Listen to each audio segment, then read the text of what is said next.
Hello from Yogi Berra Stadium, where the Montclair State Redhawks come in 25-7 and 10-1 in conference play as they look to sweep the Route 46 rivalry. Just a few minutes up the road yesterday, the Redhawks went to William Paterson and took down the Pioneers, moving them to 21-10 on the year and 7-4 in conference play with a 7-3 win.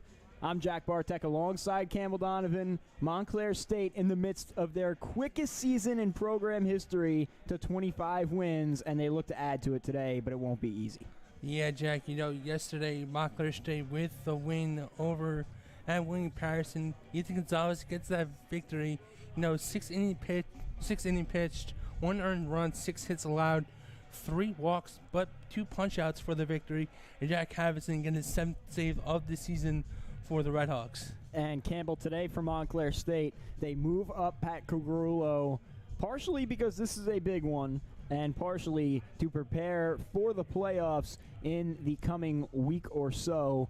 Cucurullo will pitch today, and then the plan is we'll see him again next Thursday against Kane, another big one here at home. And, Pat, with a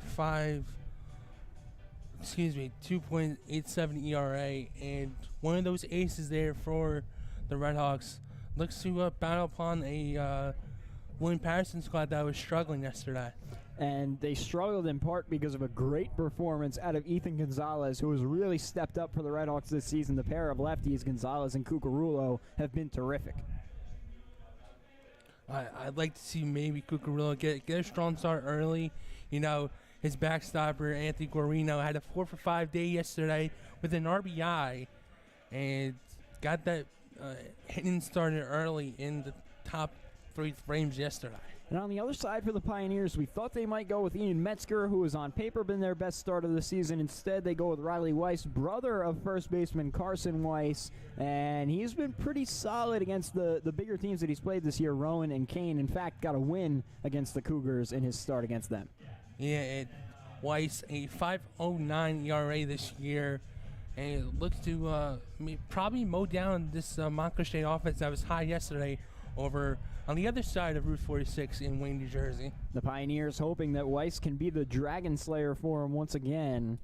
Looking at the lineup, they go with Colin Lombardo at third base, Carson Weiss at first, Steve Yellen in left field, Dan Carter the designated hitter, Jake Lutz at second base, Vinnie Martin in right field, Dylan Habib behind the plate, Elliot Hayward in center field, and Chris Liriano at shortstop as Lombardo digs in.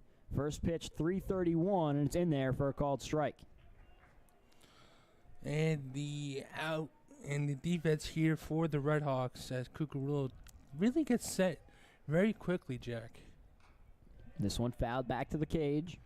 And they'll give it the infield here. Norton at third, Jason Moore at shortstop, Miles Feaster at second, Peter Cosentino at first base.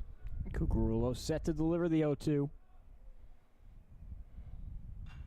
Fouled off onto the Berman right field.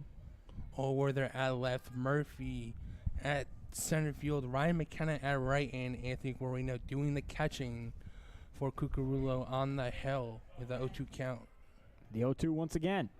In there, called strike 3. A picture-perfect start to the day for Pat Cucurullo. 4 pitches, but guess that went inside, Jack, and it's a backwards K in the book. He's been great strikeout-wise all year long. One of the conference leaders coming into the day at number 3. First pitch to Carson Weiss, fouled back to the cage. Great to see him pumping the strike zone early on. Campbell, you mentioned that Montclair State defense. No surprise to Red Hawk fans, it's been pretty much a carbon copy all year long. The 0-1 tapped down the third baseline, but that'll go foul. And once again, Cucurullo ahead 0-2. And so far, everything has quietly been in the strike zone for number 40. Guarino back there, probably setting up maybe inside or trying to get Chase outside as well, but good job there, attacking the strike zone early. You get ahead here in first 2 batters. See how he attacks his Weiss in the 0-2. Fastball on the outside. Got him looking. Back-to-back punch-outs for Pat Cucurullo, and he is off to some start on this Friday afternoon. Jack gas early outside corner. Maybe caught that upper quadrant on the other side, but nonetheless, it's a second-looking punch out there. Now it's Steve Yellen digging in and taking strike number one. Maybe a little bit of help from home plate umpire Joseph Iglio, but could also be a sign of things to come with that strike zone. Given some leeway on the outside. The 0-1 misses high for the first ball of the day from Cucurullo. Got Lombardo on 4 pitches. Weiss on 3. He's 1-1 with Yellen, and he misses high 2-1. All right, first pitcher to, first hitter, I should say, to get ahead of his own count against Cucurullo. 2-1, swinging, pops it up, foul. Cucurullo looking to get it back to the offense. I think if I'm Cucurullo, maybe get some off speed here. Try to get Yellen the chase, or maybe, go back to that fastball where 2 straight strikeouts for him. The 2-2 got him swinging. 1, 2, 3. Cucurullo strikes out the side. The Montclair State offense coming up in the bottom of the first, looking to get going.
Back here on the Red Hawk Sports Network, Jack Bartek, Campbell Donovan, a 1-2-3 top of the first, 3 strikeouts for Pat Cucurullo, and now it'll be turned over to the Montclair State offense. Their lineup looking similar as it has all year long. Joe Norton at third base, Peter Cosentino at first, Jordan Yurkevich, the designated hitter, Mike Murphy patrolling center field, Andrew Allworther in left field, Miles Feaster at second base, Anthony Garino doing the catching, Jason Moore at shortstop, and the lone lefty in the starting lineup, Ryan McKenna, playing right field, and they'll be opposed by Riley Weiss on the hill. Yeah, and Jack here, like I mentioned before, 5.09, a 1.65 whip. He's 3-1 on the year, and 22 punch-outs for him. Excuse me, 37. He's got an athletic family, too, and a little bit of a William Paterson bloodline. His dad played soccer for the Pioneers. His brother, of course, playing first base today. His sister rode at Temple, so clearly some good genes in that Weiss family. He played 2 seasons at Ramapo before making his way to William Paterson. He was a state champion before that at Pascack Valley. Pitched to an 8-1 record, a 2.10 ERA his senior year. Won all group, all county, and all league honors that year. He's mostly a relief pitcher before turning into a starter. All 8 of his appearances have been starts this year. And he starts Joe Norton out inside for ball 1.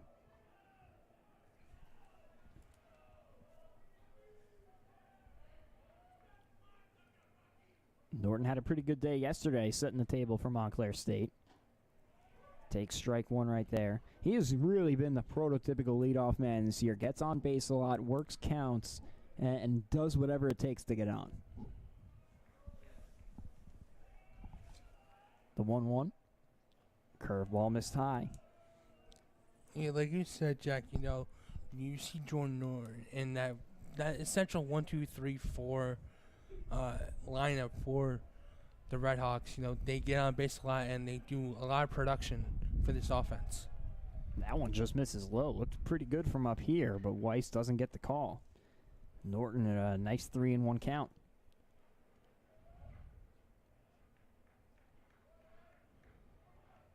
Deep breath for Weiss.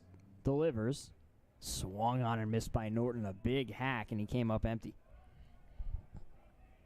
I think he was putting that one in the parking lot, maybe, if he thought about it. Shorten up now with 2 strikes. The payoff pitch. In there, and it hit him. Montclair State, the team that leads the conference in hit by pitches coming into today, adds 1 more on the first batter of the game, and Norton is aboard.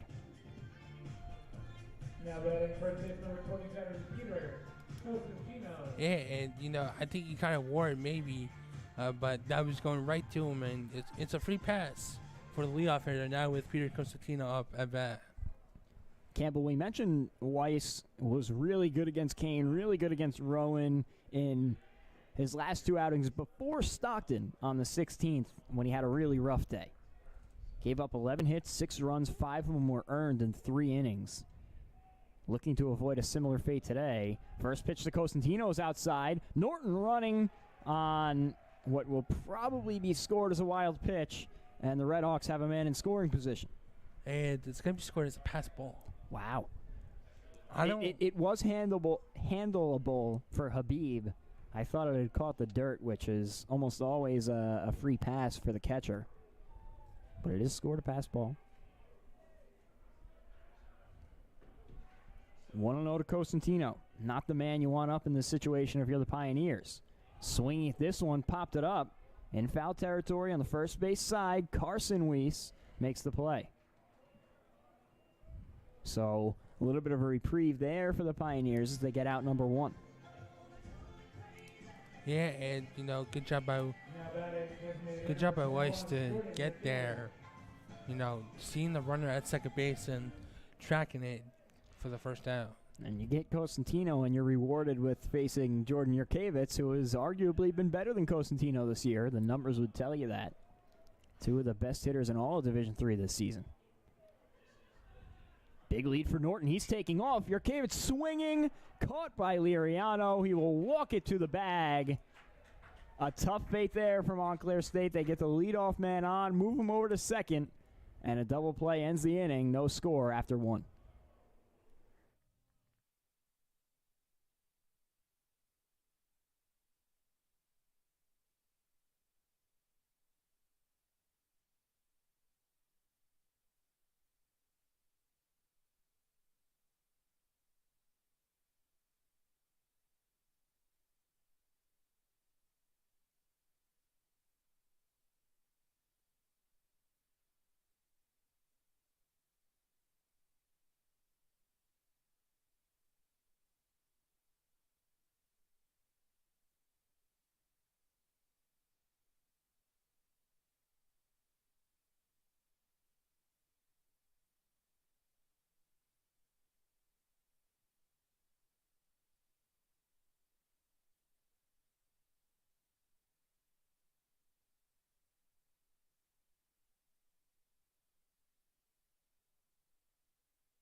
Back here on the Red Hawk Sports Network, Jack Bartek, Campbell Donovan.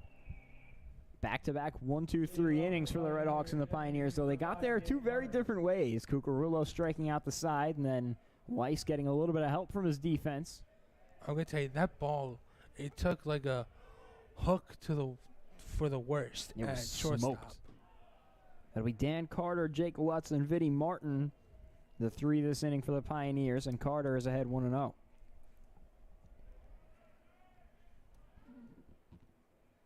That one, a big swing and miss by Carter, evening the count. And after the inning, you saw the third base coach, Coach Wells, and Coach Lorber having a conversation. I wonder if not discussing the send of Joe Norton there. That one misses inside, and I don't know that Norton got a steal sign as much as he might have taken the bag on his own. because there was nobody holding him on, and he got a great jump. Probably would have been in safely had the ball not been swung at. So that one shot foul. Yeah, maybe if you would, maybe I guess he stole on his own, but then again, literally the shortstop is right there. It was picture perfect for Larry Allen to snag it and just walk by himself. The 2-2 in there for a called strike 3. 4 Pioneers have come to the plate. All of them have struck out, 3 of them of the looking variety, and Jake Lutz will dig in trying to change that. Cucurullo has it all working right now.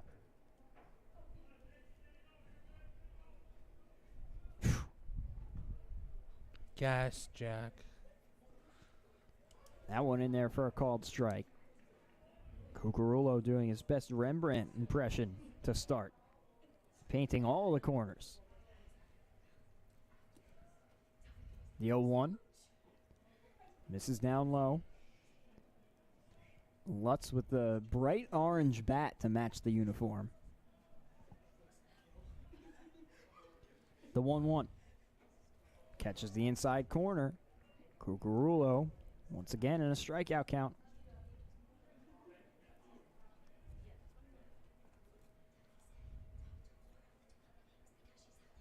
He's set. The 1-2. Oh, just tapped foul. Lutz was lucky to get a piece of it. And he lives to see another pitch. Cucurullo hasn't thrown double-digit strikeouts yet this season. His last 4 outings, he's at 7, 9, 8, and 9. The 1-2. Just missed high. Already at 4 today.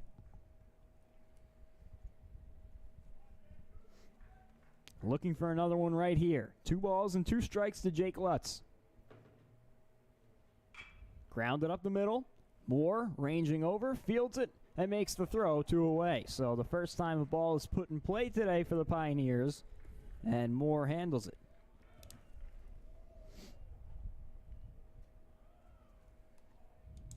Now batting the right fielder, number 8, Vin Martin.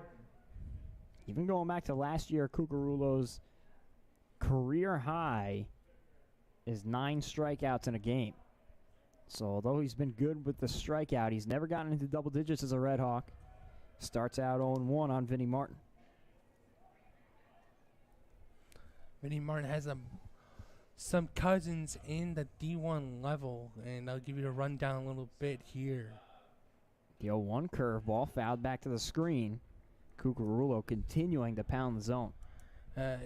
Vinny's cousin, Nick Carvalho, at Iona now. His other cousin, Frank Benitez, a pitcher for UMass Lowell, where he just transferred from, and Dylan Weaver, a wrestler at Rutgers. The 0-2 flared into left field for a base hit. Martin in no rush. He'll be held to a single. And finally, the Pioneers get their first base runner. And that's good contact there, going opposite field for number 8. He gets the first hit of the day for the Pioneers. And Montclair State was shifted, so Norton was playing more shortstop than third base. Otherwise, it probably would have been out number 3. But a nice job by Martin, hitting it where they ain't, as the saying goes. Sometimes if you see it shift, you look to beat it and not want to hit into it. Now it's Dylan Habib, falling behind 0-1. I think it's interesting, the home plate umpire, Iglio, he is giving a lot of range going east to west, not as much north to south on that strike zone. The 0-1 swinging, fouled back, and once again, Cucurullo's ahead 0-2. Just got a bit of the netting there, almost got through the wiring, almost could have went to the concourse. Cucurullo's had every hitter so far in a 2-strike count, trying to put away Habib. The 0-2. Did he go? They say he did. Strike 3. The 5th strikeout of the day for Pat Cucurullo. The Pioneers get 1 hit, but they strand him. Still no score through 1.5.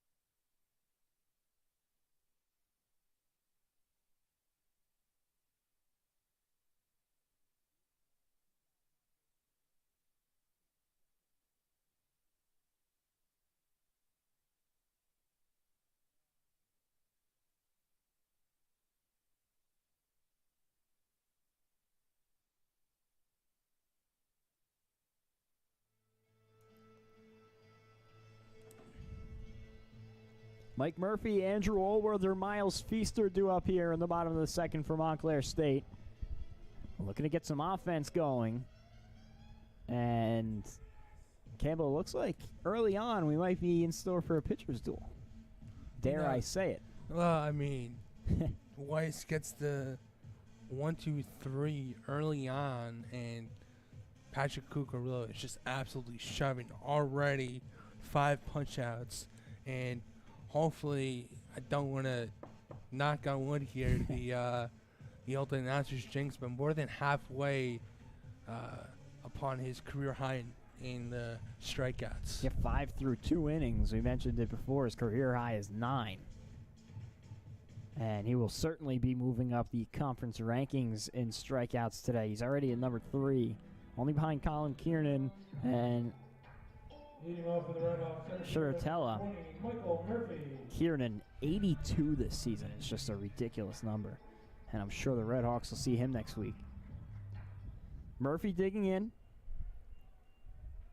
Trying to get the Red Hawks jump started here in the second. Takes that one, a nice breaking pitch for called strike 1. Nice little off speed there. Comes back and goes right into the middle of the zone. Swinging at this one, taps it foul. Right to Allworther in the on-deck circle. Now Murphy got to protect. 0-2.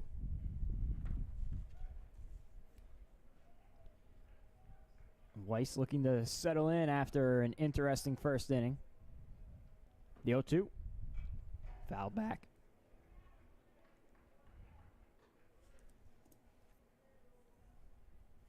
As you get closer to the bottom of the order here, Campbell, the last 4 were terrific yesterday and really were the engine that ran the offense. The 0-2 drives this one right field, chasing Martin back, and he catches it just about shoulder height. A nice play. It looked kind of dangerous with the wind, but he was able to range over and snag it. Yeah, good there from Martin. Maybe shades over a couple steps to his left. It sort of looked on a line there, but they're going to give it an F9 in the book. Dealing with the sun, too, which at this hour is directly shining into right field. But he did a good job handling it. Now it's Allworther with 1 out, and he takes it away for ball 1. Maybe that break in the first inning on the Yurkevich line drive was just what Weiss needed to get him going. The 1-0 misses away again. And this is the crazy part of the Red Hawk order. After Allworther, you got Feaster, Garino, Moore, McKenna, who have all been really good hitters this season. Especially yesterday, like you said, those 4 really did their job yesterday. The 2-0, a little bit inside, but it's called strike 1. A little high inside there. Maybe above the numbers there, but, you know, it's still early. We mentioned it. Iglio is definitely being generous behind the plate. The 2-1, swinging, tapped it foul into the third base coach's box.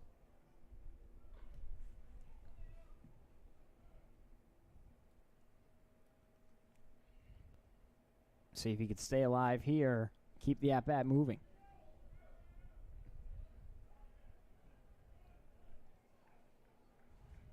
Yeah, just looking at this bottom of the order, Moore is coming in on an 18-game reach base streak. The 2-2 ran in. I thought it might have got a piece of him. I thought it did too. It looked like near his wrist area, but Maybe ball 3. I don't think that would have hit him, and he would have had no reaction. no. That would have stung. The payoff pitch. Swinging, drives it to the right side. What a play by Lutz, and he makes the throw 2 away. Good snag there from Lutz. You know, gets it on probably a small hop there. Gets it over to Weiss for the second out. And Nice bang play there. It's kind of what bang. He laid it to his left side, but he really had no choice. It came in so hot, I don't even think he could have gotten in front of it. And he got a nice hop right into the heart of the mitt. Had time to make the easy throw. Now it's Feaster trying to get the Red Hawks started with 2. Starts out 1-0. He has been great this season and has really emerged as one of the better hitters in the conference, let alone in this Red Hawk lineup. And, Miles yesterday went 3 for 5. 1-0 catches the outer half. I thought you were going to say Heart of the Hide there. No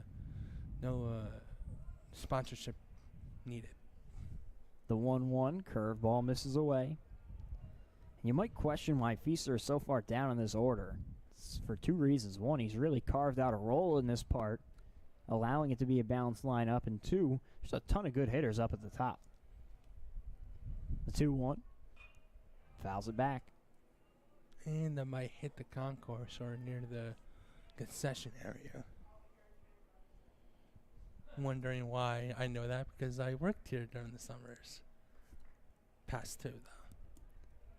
2 balls and 2 strikes to Miles Feaster. Weiss looking for a quiet second inning. Curveball grounded to second. Lutz handles it. Makes the throw in time to get Feaster. A 1-2-3 inning for Riley Weiss. We head to the third, still scoreless.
We're back here on the Red Hawk Sports Network. Jack Bartek, Campbell Donovan. It'll be Elliot Hayward, Chris Liriano, and then the top of the order, Colin Lombardo for the Pioneers in this half. And it seems like the orange bats are a theme for the Pioneers. Well, Hayward and Liriano on deck with that orange barrel. It's kind of cool. I think they have mentioned something about it one time, and I don't think I can remember. That one's fouled off on the third base side. I think it was in conversation that maybe we had, or maybe someone brought up the half dye of the black and orange barrels. That one catches the outer half, and Cucurulo once again ahead 0-2. Wasting no time going at Hayward here to start the third. Delivers. Just missed, maybe a bit low. There's now 8 batters that Cucurulo has seen, and all of them have seen 2 strike counts. The 1-2. Missed away.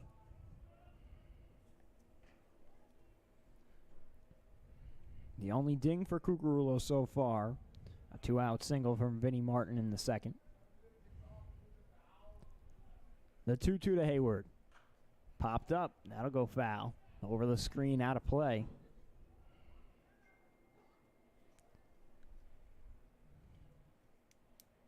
Cucurulo's thrown 29 pitches. 23 of them have gone for strikes. The 2-2. Swinging, drives it to left field. Allworthy ranging over towards the line. On the move, makes the catch. That one was going against the wind, and still with the lefty, Hayward carried a ton towards the line, and Allworther made a nice play on it. Yeah, shading over near the foul line, too. And maybe if we're going to get that, maybe we'll just drop slightly into fair territory. Maybe bounce to the bullpen, but good job there from Allworther. Track that one down for the first out. Yeah, it had a ton of hang time, but he carried a lot of ground there. First pitch swung on and missed by Chris Liriano. Cucurullo once again getting ahead. Love to see him going straight at the Pioneers in this one. It's been key to his success all year long. That one evens the count. And you've seen it today. Yeah, a lot of, first pitch strikes. 1-1 in there for a called strike. So now he's gone through the entire order, and every Pioneer has seen a 2-strike count as he looks to put away Liriano. The 1-2. Struck him out. 6. He's gotten 2/3 of the Pioneers on strikes. As Lombardo digs in, one of the victims, his first time up on a looking K. He'll try and start up the Pioneers' offense with 2 outs.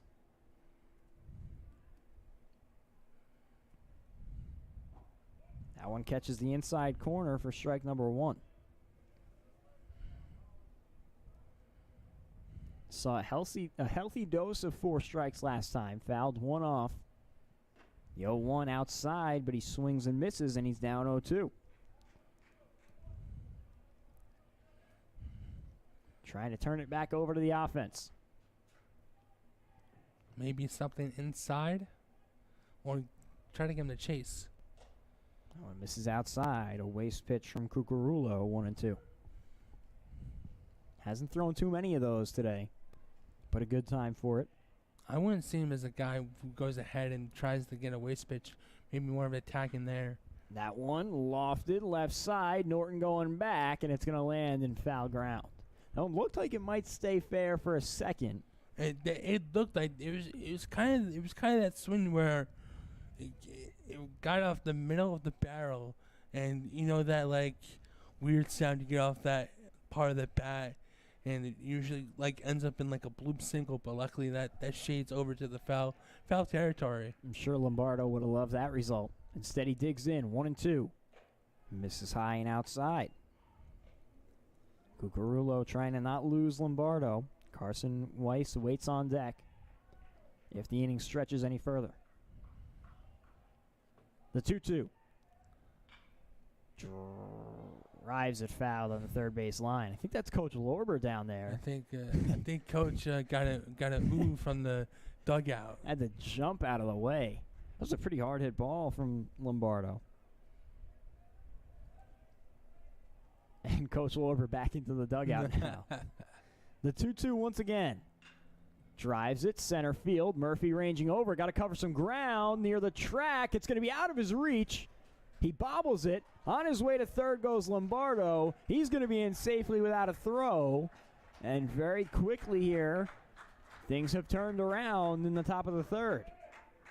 Yeah, that was, Murphy was very shady over to the right. And that ball had some tail on it. And I think he kind of misstepped that. Well, the Redhawks love to shade over towards that right field line, especially with Cucurullo throwing as hard as he does. And right there, they got burnt. It brings up Carson Weiss.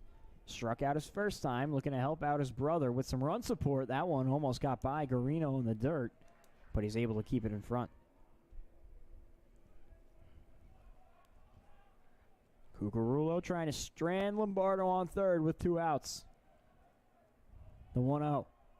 Swinging, grounded to short. Moore fields it. The throw in time to get Weiss. So a big 2-out hit for Lombardo, but the Pioneers strand him 90 feet away. Going to the bottom of the third, still 0-0.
We're back at Yogi Berra Stadium. Jack Bartek, Campbell Donovan. A little bit of a scare provided by Colin Lombardo in the top half of the inning, but Cucurullo works around it. It'll be Garino, Moore, and McKenna for the Red Hawks in the bottom half, trying to start up their offense. They've gone down in order so far through the first 2 innings. A hit by pitch by Norton, the only base runner, and he was doubled up on a miscommunication hit and run. First pitch to Garino in there for a called strike. Garino had a pretty big day yesterday. Posted 4 hits and an RBI, 2 runs scored. 0-1 takes the curveball, letter high for strike 2. Yeah, that thing tailed it, came right back. Probably that inside part of the quadrant there gets it for a second strike. The 0-2 missed high. A very nice pitch on that 0-1 from Weiss. He's shown off a nice arsenal here through the first few batters. The 1-2. Swinging, tapped up the middle. Liriano ranging over, fields it, and throws in time to retire Garino. Nice play by Liriano. Yeah, Liriano gets it on 2 hops and fires it over to Weiss for the first out. It was a slow ground ball, but Liriano had to cover some ground. Got right over the bag to make the play. Brings up Jason Moore. He also had 2 hits yesterday. Drove in 2 of the Red Hawks' 7 runs. He takes the curveball for a called strike. That breaking pitch is really working for Weiss early. It freezes a lot of hitters already, and I like how it breaks. It starts out, it comes back in, just stops. He's thrown a few of those first pitch curveballs for strikes. The 0-1 fastball, tapped foul into the Red Hawk dugout. Ooh. Nice bare hand by Olwerther. And they almost, I thought one that was going to get it, and they kind of, hit off the hand there. I thought it was going to take a weird bounce up and go into the dugout. No balls and 2 strikes now to Jason Moore. Curveball missed outside, way outside. That was the worst miss of the day so far for Weiss. Maybe by design, trying to get Moore to chase. Maybe like those sweeping sliders. You know, those are crazy to hit because you start way out here and it comes back inside and goes outside of the strike zone. See what he was setting up. The 1-2. Fastball runs in, but a little bit too far. 2-2. Moore trying to work back and provide some life for Montclair State. The 2-2. Swinging down the third baseline. Lombardo fields it. Long throw right on the money, and there's 2 down. Lombardo with a nice snag there, and Weiss with the stretch to get the second out. The defense giving Weiss some help here, keeping a ton on the ground. It's 4 straight ground outs for the Red Hawks going back to the second. And now it'll be Ryan McKenna. The last hope of the first time through the Red Hawks order to put a hit up on the board. Swinging at the first pitch, fouls it back to the screen.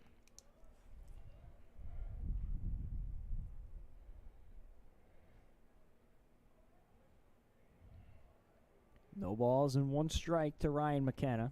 2 down here in the bottom of the third.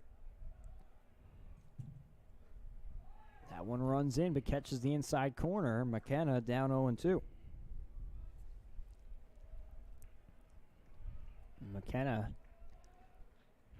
kind of standing off that plate. Now moves a bit closer as he looks to protect in the 2-strike count.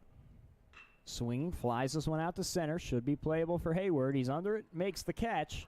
And for the 3rd straight inning, the Red Hawks go down in order. Through 3, we're still scoreless. The Red Hawks without a hit.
Leading off number 30. Back here on the Red Hawk Sports Network, Steve Yellen, Dan Carter, Jake Lutz for the Pioneers in the top of the fourth. First pitch, grounded to third. Norton running in. On the run, makes the throw in time to get Yellen. A beautiful play from Joe Norton. A little bang play there.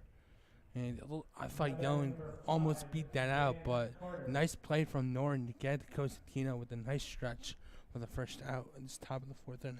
Norton's been very good this year over at the hot corner, but he had 3 errors yesterday, so a good bounce back to make that play. And Cucurullo starts out Carter with a strike.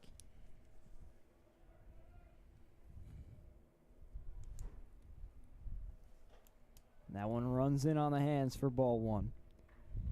Taking a look around the NJAC, Rowan and Kane both out to early 4-0 leads. So Montclair State, a big one here, trying to keep pace in conference play. That one misses high and outside.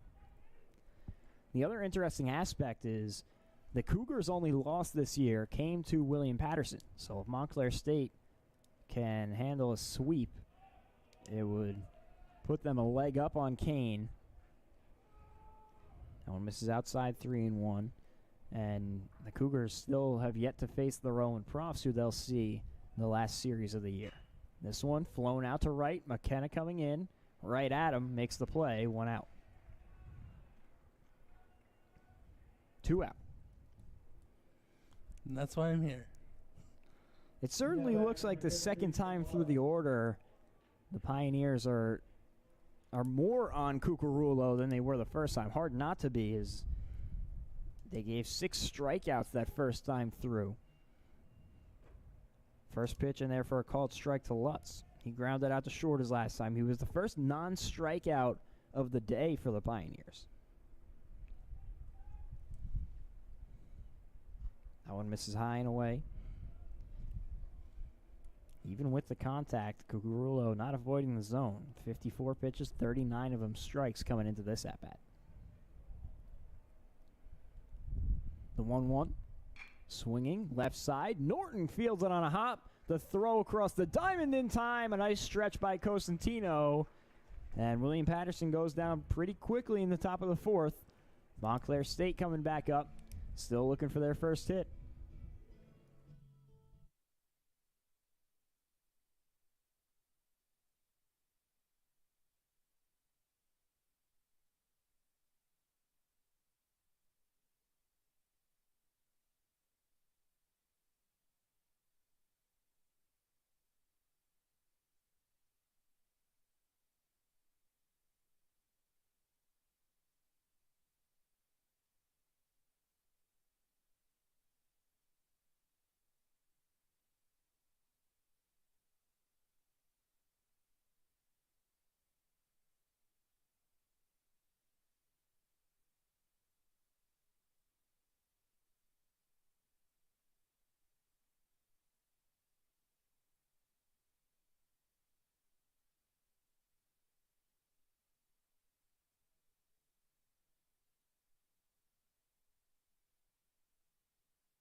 Back here at Yogi Berra Stadium, Jack Bartek, Campbell Donovan, taking you through things this afternoon. Finally, Montclair State back to the top of the order. It'll be Joe Norton, the only base runner so far for Montclair State today. He was doubled off. One batter after that. The first curveball breaks outside for ball 1. Leading off number 9, Joe Norton. It's very rare to see the Red Hawks go down in order at all during a game, let alone 3 times in a row, especially the first time through the order. This one shot down the right side. It'll fall for a base hit. The first one of the day for Montclair State, a little Texas leaguer, and it gets Joe Norton aboard. Yeah, that ball kind of died down, and now I can say that breaks the no-no for Weiss. But, gets through those first 3 frames, and I don't want to jinx that there, but like he's got no punch outs, but everything has been to the ground or in the air. Yep. That extends an 8-game hitting streak to 9 for Norton. And brings up Cosentino, who popped out in foul ground his last time. Norton diving back safely at first base. He got to second on the pass ball last time and then tried to take third. Probably would have had it if Jurkevich wasn't swinging.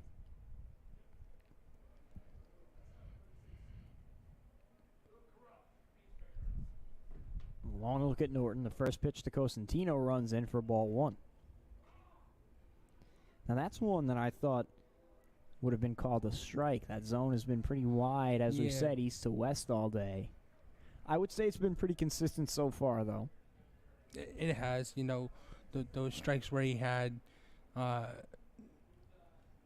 Cucurullo with the first strikeout he had, the outside corner, caught that outside corner, and they have it again too. So I mean, it's been back and forth. But Weiss hasn't thrown any strikeouts yet. Another check over on Norton is not fruitful. The 1-0. Curveball misses low and away. Definitely being very careful here with Cosentino, as they should be. I don't think these are pitch outs. I think it's just maybe trying to not want to pitch Cosentino because of the damage he could do. But with a guy on deck who leads the team in homers with 10, so it might not be fruitful for Weiss to even think of pitching to Cosentino. 2-0 to Cosentino, popped up right side. Martin coming in, should have room in foul territory, makes the play. So had to cover a lot of ground, but he did so, and for the second time, Cosentino fouls out on the right side. Brings up Jordan Jurkevich. So Cosentino leads the conference in RBIs with 46, and he's followed up by Jurkevich, who has 44 for number 2 in the NJAC this year.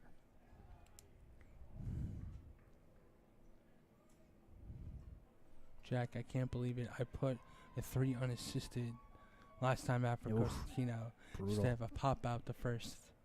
And it's I guess I'm losing it. And another check over on Norton. He's back in safely.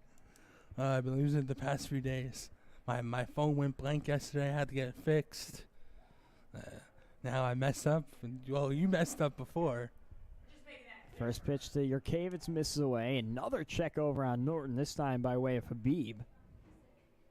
Jurkevich is also the only player in the NJAC in double-digit home run territory. He's got 10. The next closest is Jack Murphy from Rutgers Camden. He's got 9. And Cosentino shares the third spot with 2 others. 1 ball and no strikes to Jurkevich. Norton with a healthy lead off first. He's not going anywhere, and that one misses down low.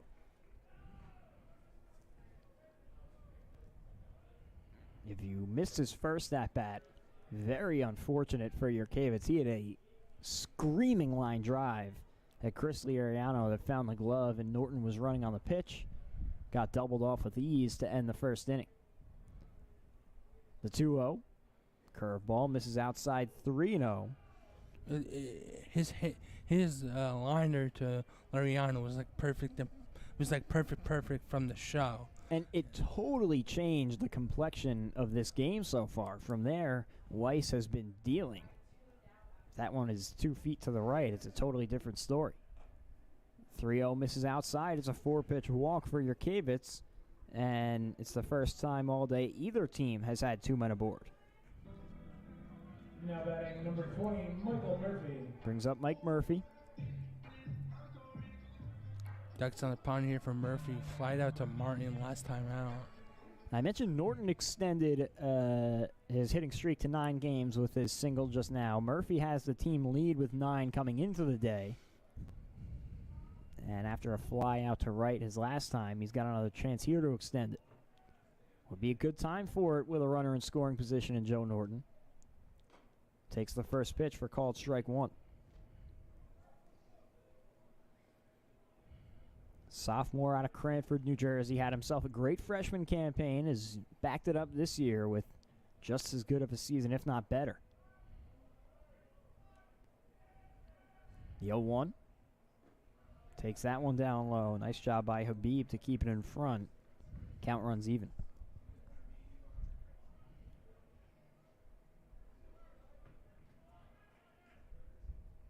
One ball, one strike. Joe Norton on second. Jordan Yurkevitz leading off of first with one away in the bottom of the fourth. Runners going. Murphy swinging, taps it foul. The Redhawks have been pretty aggressive all season long, and another example of it right there, sending both runners and a hit and run. And it ends up all being for naught on the foul ball. They trust their guys to hit for contact, though, and that is why they feel so confident running those hit and run plays. And, you know, I think having that hit and run situation there, and, you know, Murphy tapped a foul, though. The 1-2. Swing again. This one down the third baseline. Lombardo steps on the bag and takes the out. I thought that was a foul ball. I thought that hit Murphy in the box, and they might check on it. I guess not. Joe Iglio, the home plate umpire, saying he's pretty confident it did not. And so Norton will be taken off the bags, replaced by Yurkevitz at second, and Murphy will take his spot at first. Huh. I thought for sure that was off the leg of Murphy. He reaches on the fielder's choice. And now it'll be Allworther with 2 outs looking to cash in. Weiss trying to put out the fire. Curveball. Allworther swinging. Fouls it off of the roof of the Yogi Berra Museum down the first base side. He hit a hard liner to second, which resulted in a ground out on a great play from Jake Lutz. Lutz over covering the bag near second. The 0-1. Oh, ran in. Almost caught Allworther.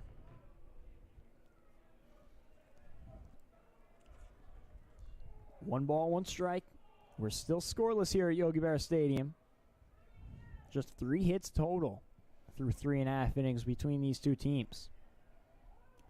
Time called at the plate. It comes from Habib, which is pretty rare. I feel like you don't see the catcher calling time too often, but saw something he didn't like.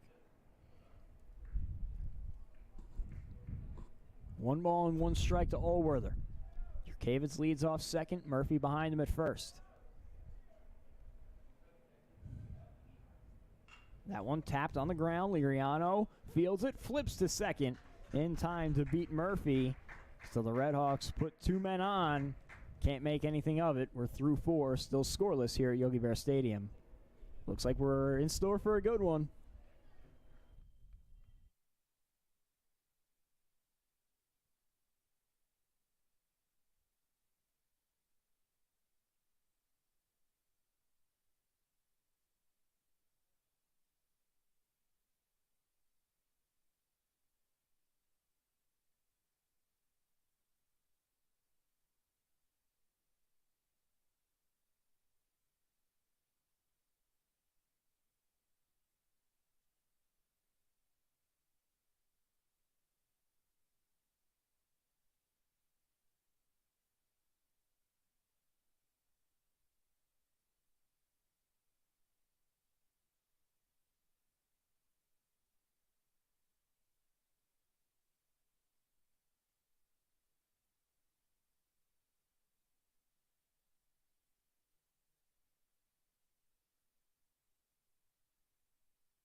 Back here on the Red Hawk Sports Network, Jack Bartek, Campbell Donovan.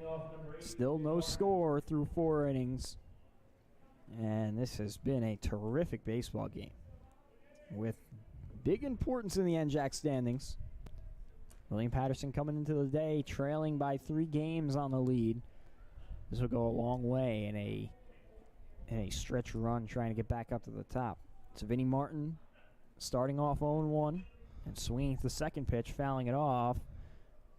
Norton giving it a look, but it ends up 2 rows into the seats.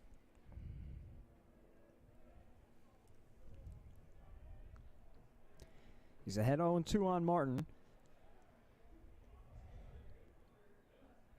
He's retired the first man in every inning so far today. The 0-2. Swung on and missed, strike 3. Gets him on 3 pitches, and that is number 7 on the day for Cucurullo. Man, he has been terrific. Now batting number 3, Dylan Habib. That'll be Dylan Habib. He was a strikeout victim last time. Went down swinging in the second.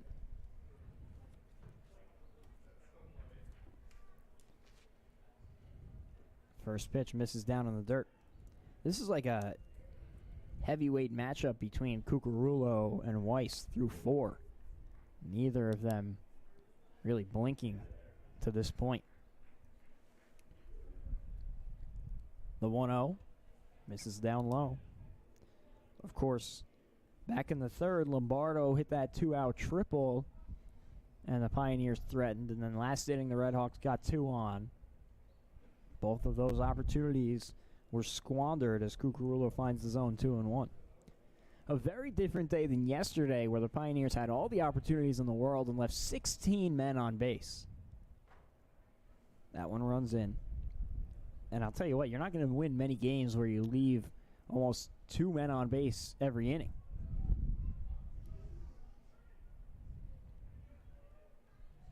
The 3-1. Swinging and missing as Habib pushes the count full. And a little wave and a miss there from Habib. There's a combination yesterday of some untimely hitting from William Paterson as that one misses in for ball 4. No, they're going to call it strike 3, and they throw out Habib. Wow, I thought that had run in. Garino couldn't get a handle on it, and so we didn't get really the ring up from Iglio behind the dish. That'll go down as strikeout number 8 for Cucurullo. Strikeout and a 2 and a 3. Wow. And you know that sometimes that's a rarity, but drop 3rd strike. Now squaring to bunt is Hayward.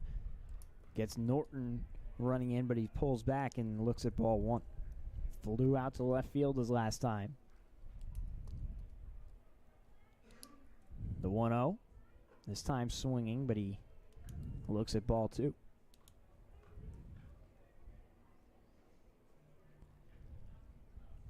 Cucurullo looking for another easy inning after he retired the Pioneers in order in the 4th. The 2-0. Looking to bunt again. This one popped fouled on the third base line, and you could see Hayward on that one inching up the box as Cucurullo was set to deliver. I wonder if... And Norton, he kind of went one way, and the ball, could have died right into the grass or the dirt of that foul line over in the left side. The 2-1 runs up and in. Norton not expecting the bunt again. He's playing closer to the back cut of the grass than the infield cut. The 3-1. Swinging and missing is Hayward.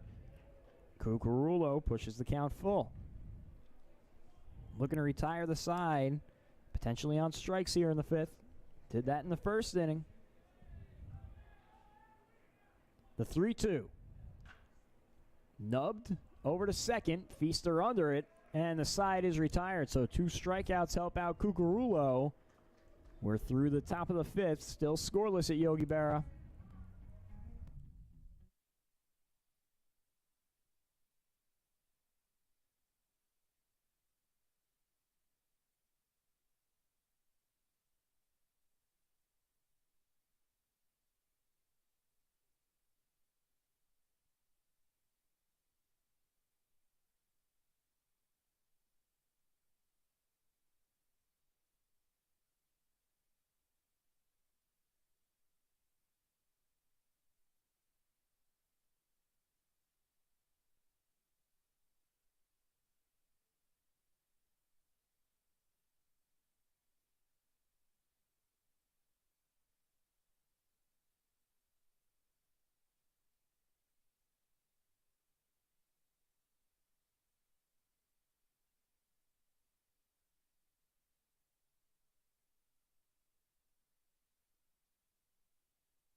Leading off, Back here at Yogi Berra Stadium, Jack Bartek, Campbell Donovan in the bottom of the fifth.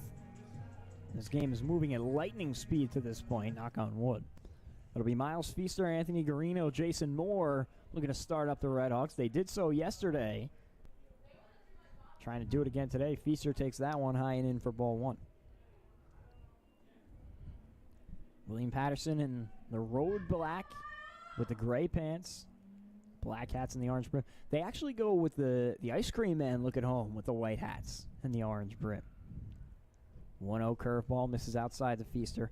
And I personally, I think it's a very polarizing look, and a lot of people don't like it. I love the white hats. I do too. You know, the white hats and the rest of the black cap, the black cap and the brim, I should say, and the outlining and the back having black and just having the white on the front with the logo. It's kind of a nice look. 3-0 gets it over for strike one. I know the Mets were one of the MLB teams that used that ice cream man look in the early 2000s, and fans really didn't respond well to it as that catches the outside corner, 3-2. Personally, I don't think it's done enough. I had that look at my hometown Woodridge High School when I was in my playing days. The 3-2 to Feaster, shoots it foul. You know, I think in my days in Leonard's, we had the all royal blue hat with the Old English yellow gold L, nice font there. The 3-2 to Feaster. Shoots it to the right side. Lutz with a nice play and makes the throw. He's been very good over there at second base. And he retires Feaster for the second time today. Brings up Garino. Now, I think William Paterson has one of the best visual identities in the conference. I think I like the the all black look. I think with the black jerseys and the orange lettering and the stripes and the piping with the white there and the orange numbers in the back too. That one runs in on Garino, ball one. Well, we've seen a couple nice looks here. TCNJ last weekend has a very nice look, and obviously the Pioneers here. I'm a big fan of the Rowan look. I'm a big fan of the gray. The 1-0 swing and miss. I wish Rowan with the would, white helmets though. I wish Rowan would lean more into the yellow than the brown. That's my one gripe with the props. You know, I think they do have yellow jerseys with the brown which is script logo. The 1-1. Did Garino go around? They check over to Rich Grasso at first, and he says no, he did not. Yeah, the problem is they wear the yellow tops with brown pants. It's my same gripe with NJCU, a great look until they pair it with green pants, and it kind of ruins it. That one runs in, 3-1 to Garino. I think you go for the gold, what Rowan has. You know, I think you wear the gold jerseys with the white pants. I totally agree. You're preaching to the choir here, Campbell. And that's what 3-1 Garino swinging, fouls it back. when Second full count in a row for the Red Hawks here. You know, when back in your heyday, when in Woodridge, you know, when you wear the blue and you have the white and you have the white pants, and then you wear the white on white. Very clean look. Very clean. Like you have the script Woodridge on there and the Blue Devils block lettering. The 3-2 in there for a called strike three. The first strikeout of the day for Riley Weiss. Gets Garino looking, and now Jason Moore trying to start things up with 2 outs. Man, Weiss holding this Red Hawk offense in check like I haven't seen all year.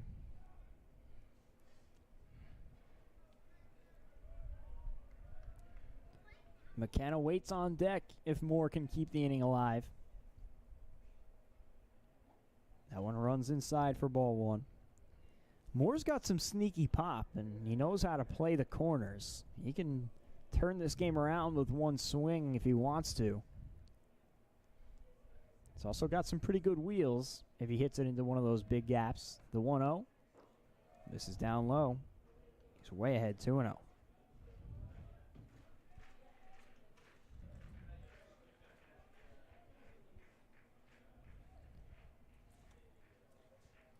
Deep breath for Weiss. Delivers. That one over for a called strike. Looked like Moore might have been taking all the way.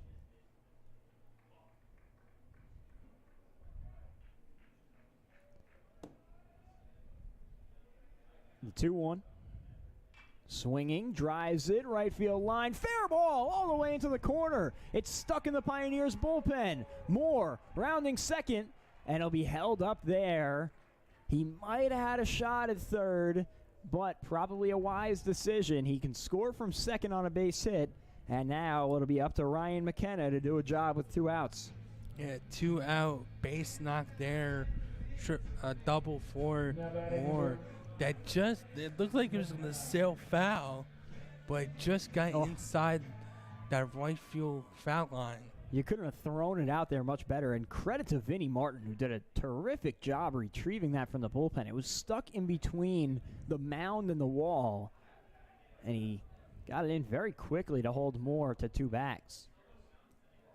Now it's McKenna. See what he can do with 2 away. Moore held on tightly by Liriano. First pitch curveball, missed low. Nice job by Habib keeping it in front. Well, usually, like, when they go to when they do the lineup exchange, like, they usually tell the how to play the field and stuff. Maybe if Martin would have put his hands up, if there was no possible way to retrieve the ball. McKenna had an RBI yesterday, 23 on the season. The 1-0. Missed high and away. Back-to-back 2-0 counts for Weiss. No action in the William Paterson bullpen. It is barren out there on both sides. It's been a pitcher's duel so far. Who's going to crack first? That's the question. The 2-0. Caught the outside corner. Very nice pitch there from Weiss. And he's back in it.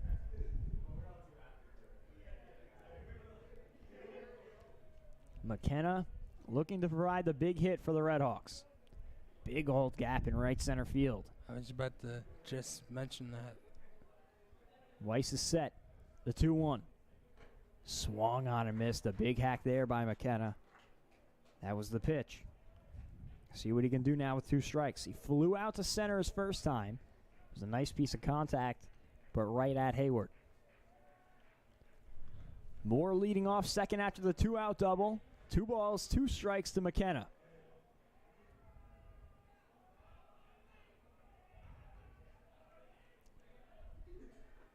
That one just missed outside. Looked like Weiss was trying to paint the corner as he did for strike number 1 on McKenna, but now it runs full. It just missed, Jack. Maybe Weiss probably go back to that curveball. Nobody chasing Moore from first, so I can't imagine he'll be running here in the full count. The payoff pitch. In the dirt, ball 4. And they get it back to the top of the order to Joe Norton. He's got one of the only 2 Red Hawk hits today, and he's been aboard both times, and now we'll have a conversation at the mound.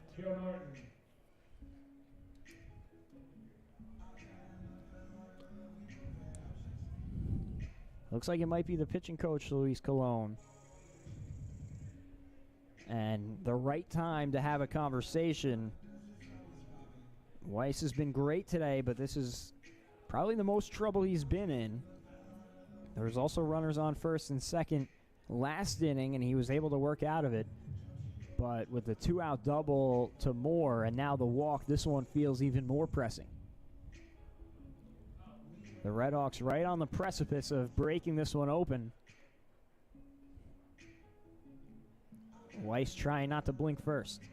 And he hasn't faced more than 5 batters in 1 inning. And Norton, the 5th already. You don't want to go to Peter Costantino. Norton's a .367 hitter this year. He's got 26 RBIs. Looking for a big hit right here. Moore leading off second. McKenna behind him at first. There's 2 away for Joe Norton. The 6th-year senior looking to cash in. Takes that one down low for ball 1. 3rd batter in a row now. Weiss has fallen behind. Looking to get himself out of trouble here. No one coming to help him from the bullpen. There is no action down the right field line.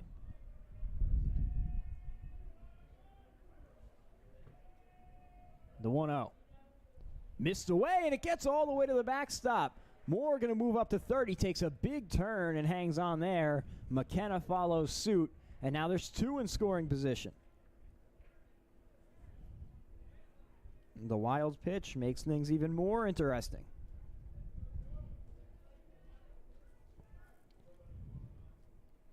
Two balls, no strikes to Joe Norton. And we're starting to see some people going to the bullpen. Body's ruminating out there for William Paterson. Moore at third, McKenna at second. Norton ahead 2-0. That one catches the outer half. A big pitch there. Just caught the corner for Weiss, and he's back in at 2-1. He can still get out of this unscathed here. Cosentino waits on deck. There's such a big gap at right center.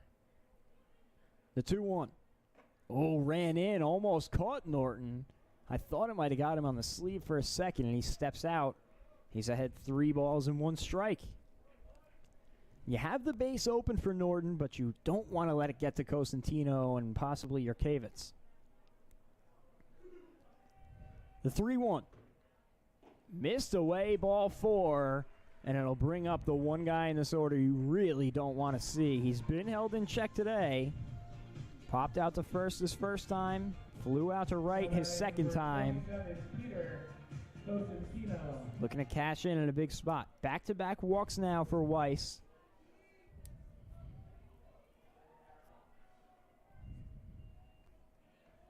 Cosentino was the walk-off hero last weekend. Looking to give the Red Hawks the lead here in the bottom of the 5th.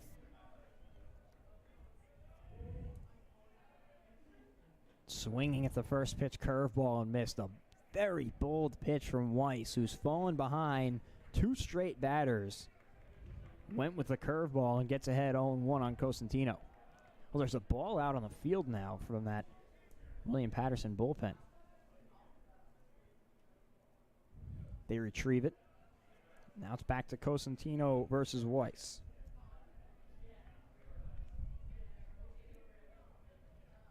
Long set, the 0-1. Off speed, missed away. Moore at third, McKenna at second, Norton at first. Good speed all around on the base paths. Big gaps in left and right center. The 1-1. Fastball ran in, just missed. 2-1. We mentioned earlier, Cosentino coming into today, the conference leader in RBIs with 46. I'm sure he'd love to add a few more to that total.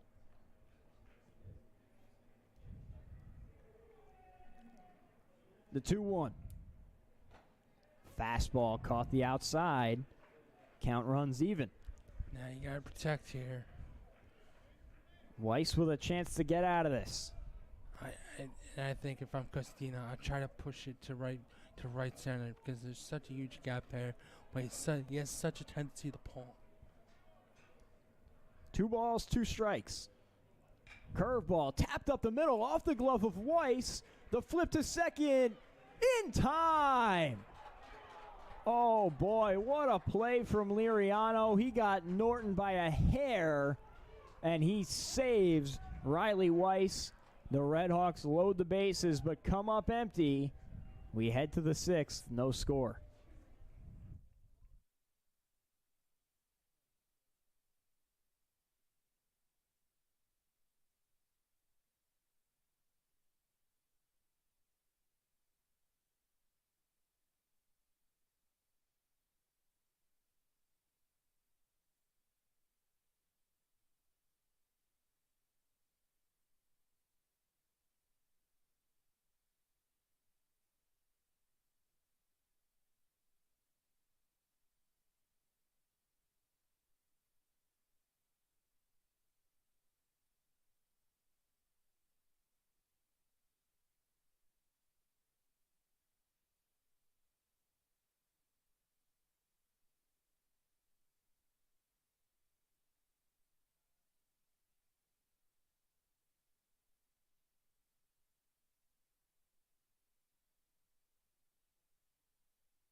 Liriano then the top of the order up here for the Pioneers in the top of the 6th. Lombardo and Weiss to follow. Liriano struck out swinging in his only at-bat. Takes that one down low for ball 1. Cucurullo back out there. His 6th inning of work today. 1-0 gets it over for called strike. Riley Weiss got himself in a ton of trouble in the bottom half of the 5th, but able to work out some help from his defense. That one swung on a miss by Liriano. You know, Jack, and like you said before, a bang play to end that bottom half of the 5th inning. 1-2 misses up and away. It was very close. Very, very close. If he got him, it was by a half a step, and if Norton beat it, it was by a half a step. That one tapped down the first baseline foul. Good job by Liriano extending the at-bat.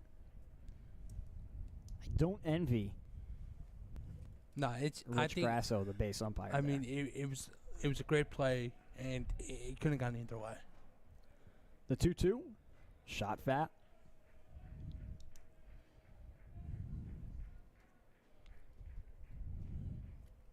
Yeah, and it was a heady play, too, over at shortstop by Liriano. Hit off the glove of Weiss, and he had to deal with the redirection. The 2-2, missed tying away. And I thought it was interesting. He went with the overhand throw from a pretty short distance rather than the underhanded flip, and it probably saved the out. The 3-2, missed tying away, ball 4. That's the first walk of the day given out by Cucurullo. And you know what the old saying is, Campbell? The leadoff walks always come back to hurt you. You don't want to have the leadoff hitter 90 feet at first or even more, because that could probably do damage with the other 2 batters coming up here. Now with the top of the lineup. Yep, now it's Lombardo. He struck out looking his first time, but he also gave Cucurullo the biggest scare of the day. Squares to bunt here, gets it down the first base line. Very nicely done. The throw is in time to get him, but it moves Liriano up into scoring position. Sack 1-3.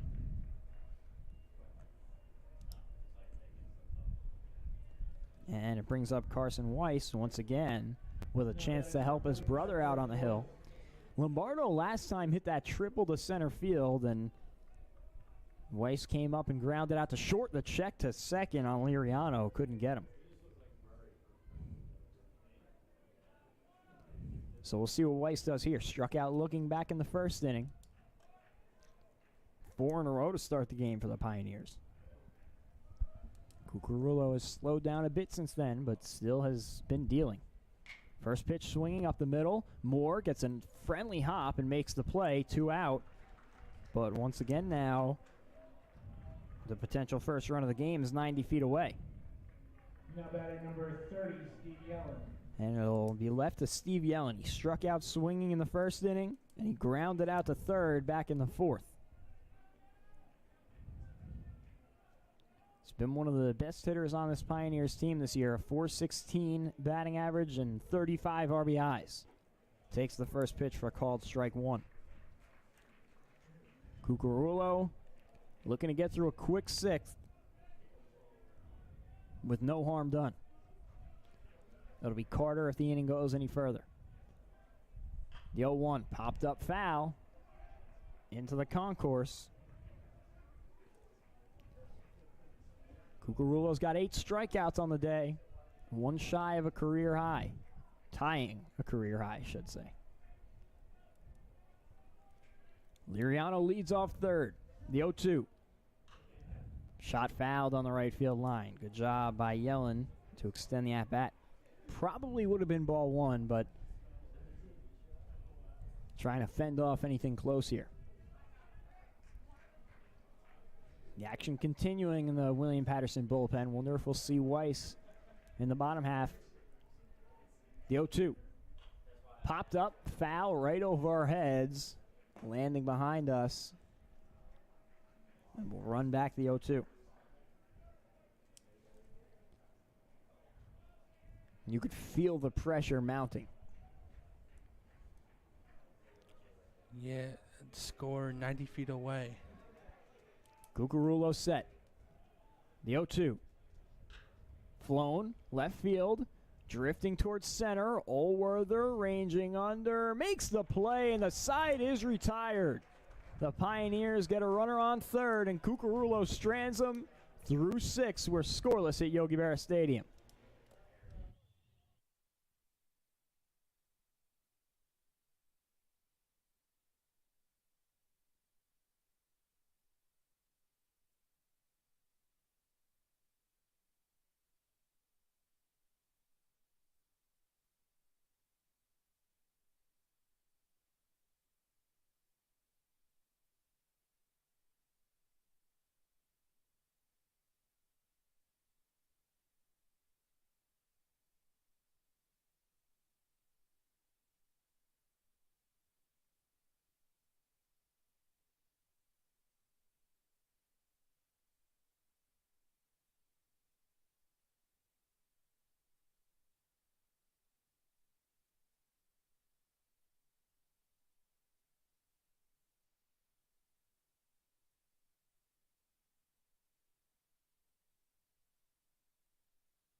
We're back here on the Red Hawk Sports Network. It'll be your Kabitz, Murphy, and Allworther here in the bottom half of the 6th, looking to provide Cucurullo with some run support. He has been spectacular.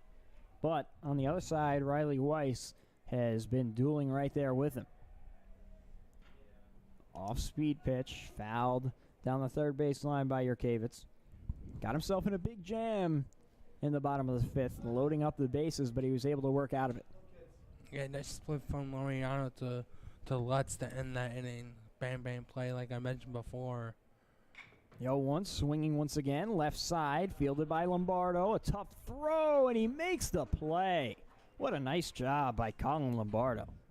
It almost looked like Colin Weiss's foot was almost immediately off the bag, but had that right foot stayed on there.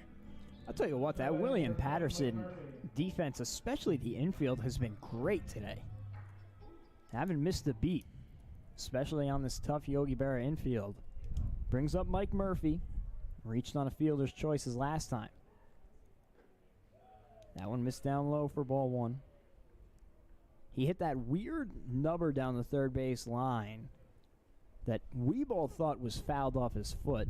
They ruled it a fair ball. 1-0, curveball, swinging, shot foul.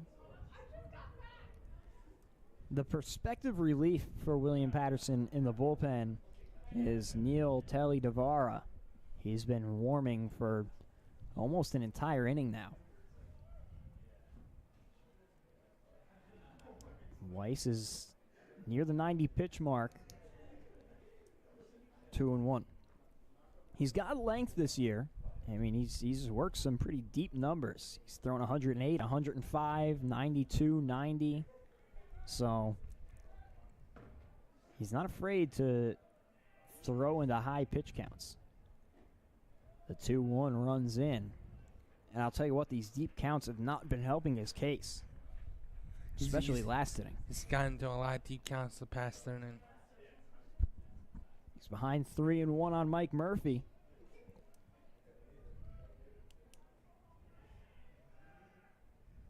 Swinging, shoots it to the right side. Lutz handles it on one bounce. Makes the throw, and there's 2 down.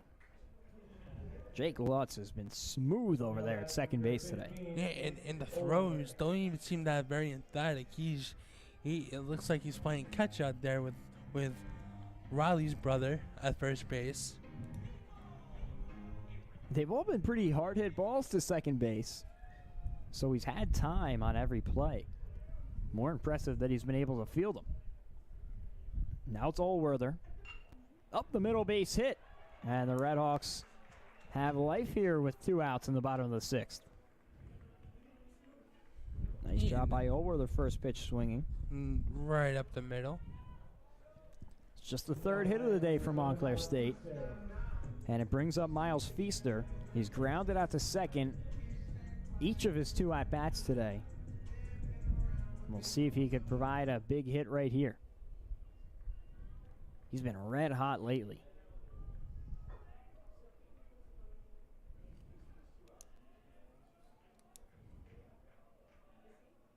Had 5 RBIs and then 6 RBIs in back-to-back games against Jersey City last weekend. He takes that one down low for ball 1.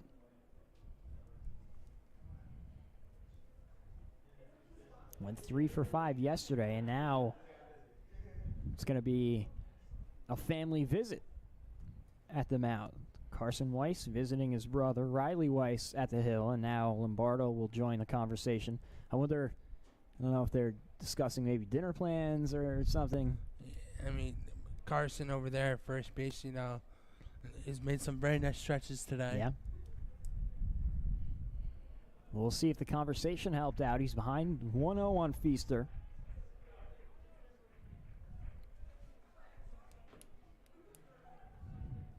The work continues in the bullpen for the Pioneers. Owerther with a very modest lead. Fakes like he's running, and that one fouled off by Feaster. I was shocked to see Owerther running. He only had a one-step lead off the bag, and he really did a good job faking me out at least. Kind of looked like a 1-2 slide step and stop. Count is even 1-1 to Feaster. Trying to get it to Garino on deck with 2 outs.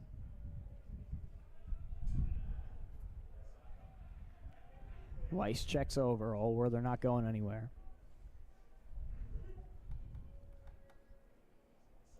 Both of these teams unable to deliver in the big spots so far today.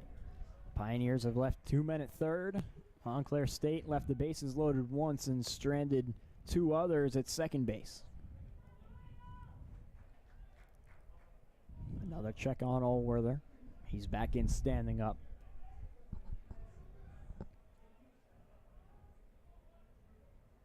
Weiss is set. The 1-1. Curveball just missed outside.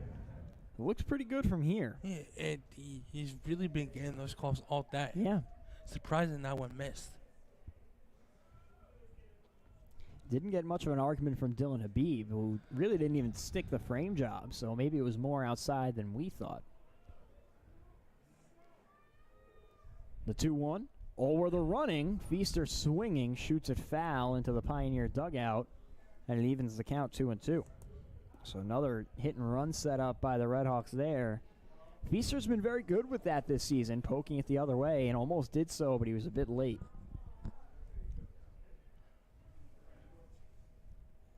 See if he could extend the at-bat. 2 balls, 2 strikes. Owerther on first. 2 down in the bottom of the 6th.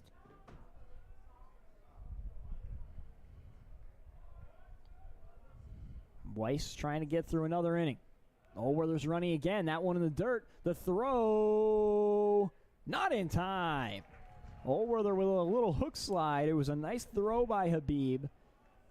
Almost like a 2-hopper that bounced right behind the mound, and it was right on the money, but couldn't get Owerther. I mean, it was right on the money, but I think Owerther got there just in time because it took a couple hops, and, Lariano was there and got there a little late with the tag. Yeah, good pitch to run on, too. The 2-2, the curveball was in the dirt, and Habib really made that one closer than it should have been.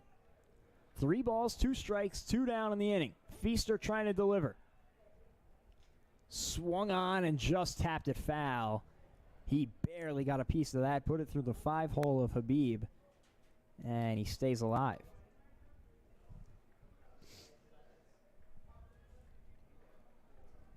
The Redhawks have left 5 on base today, trying to avoid a 6th.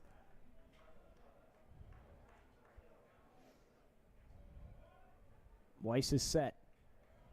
The payoff pitch. Fastball just missed inside. And again, not much of an argument from the Pioneers. I thought that one was closer than they made it seem. And now we'll have a conversation That's not Michael Otterhand, the head coach, so I think he'll get another shot here. No signal to the bullpen yet.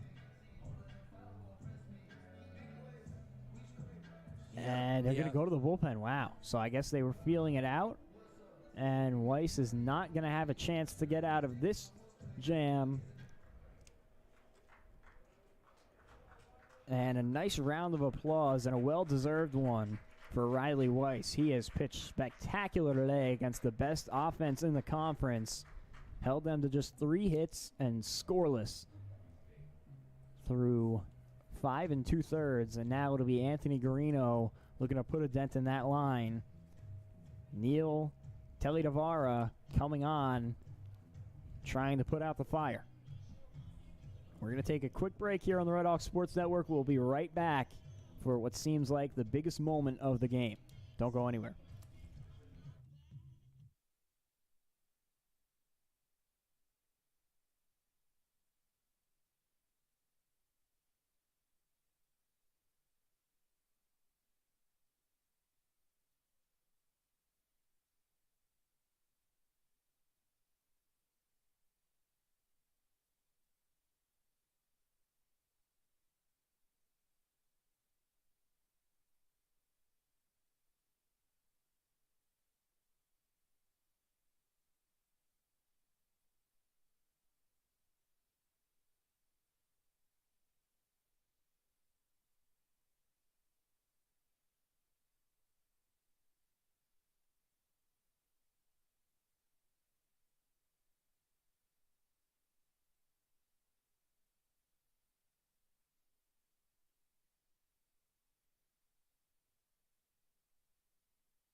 We're back here on the Red Hawk Sports Network. Neil Telly-Tavara towing the rubber.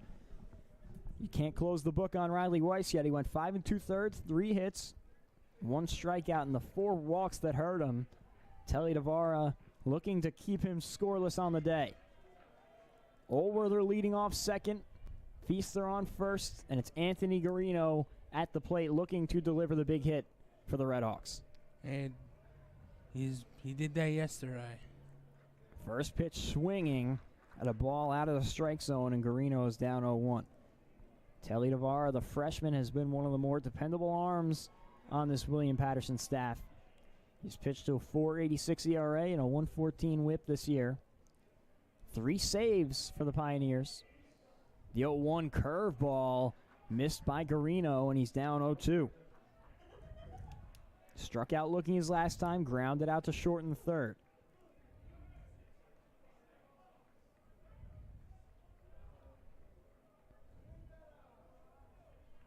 Garino looking to keep the inning alive. The 0-2. Curveball just missed inside. Telly-Tavara was 2 steps into the dugout. Didn't get the call, and the inning extends. And now Joe Iglio has some words for the Pioneers dugout. I thought that they've been getting a bit squeezed all inning long. And the William Paterson bench letting him have a piece of their mind. Garino digs in, this time 1-2. Telly-Tavara looking to put out the fire. Delivers. Fouled off. Nice fight by Garino. Lives to see another pitch. There's been a bunch of pressure-filled moments in this one. Now it's on Telly-Tavara to squash this one. Maybe another curveball. The 1-2. Fastball swinging. Right field. And it'll be caught by Vinnie Martin. It looked like it was going to fall. It hung up just enough. Garino put it in play, but Telly-Tavara finishes off the inning. Riley Weiss, 5 2/3, scoreless. He'll get the no decision. We're 0-0 going to the top of the 7th.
We're back here on the Red Hawk Sports Network. This is the best show in town.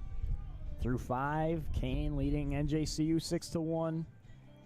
In the bottom of the 6th, Roman with an 8-1 lead over Rutgers Camden. In the bottom of the 6th, Ramapo leading Rutgers Newark 6-1. And in the bottom of the 4th, TCNJ has just opened up an 11-3 lead over Stockton. And here we have a pitcher's duel. 0-0 through 6. Pat Cucurullo back out there. He'll face the 4, 5, 6 hitters, Dan Carter, Jake Lutz, Vinnie Martin for the Pioneers. First pitch swinging is Carter, fouls it back over the screen. And this has been one of the better games we've seen all year long, Campbell. The 0-1, another one fouled back. Carter closer on that one, but now behind 0-2. Cucurullo has him right where he wants him.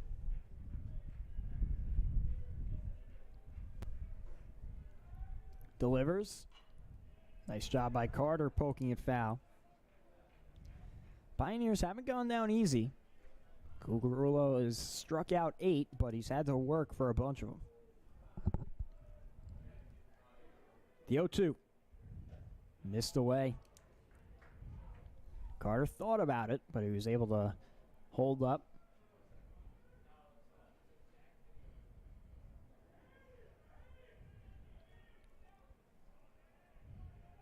Long look in from Cucurullo, the 1-2. Missed away. Nice fight by Carter, trying to work back into the at-bat.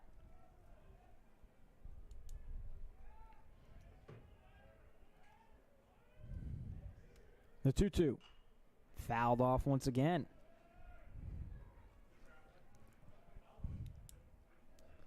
Carter trying to win the battle here and get the leadoff man aboard for the Pioneers. Only been able to do that once today. Leadoff walk last inning. They stranded him at third. The 2-2. In there, called strike 3. The 9th of the day for Cucurullo. Ties a career high. High and inside there, Jack. And it's one gone here at the top of the 7th. Even more impressive, he's gotten 5 Pioneers looking. It just goes to show you how good that stuff is from the lefty. Now it's Lutz. He stayed out of the strikeout today, and he lines that one to the left field, a base hit. Allworther getting to it. He's got to get it in quickly. A big turn. He's heading for second, and now halfway there, he thinks better of it, and wisely so. It was a great throw from Allworther, and Lutz is aboard with a one-out single. And Allworther kind of bobbled it, and Lutz was thinking about second, but it would have been recovery from Allworther. Would have been real deflating if one of your 3 hits on the day turned into an out at second base. Brings up Vinnie Martin. He's provided one of the other 3 hits of the day for William Paterson, but struck out last time in this one. He wears right in the number 8, and with 1 out, the Pioneers have 2 aboard. Martin's in some pain. I think it might have gotten closer to the shoulder. Obviously no intent behind that one from Cucurullo, and now they'll check on him. He gets up and walks it out down the line, but he's clearly in some pain. It was a fastball. Looked like off the shoulder blade.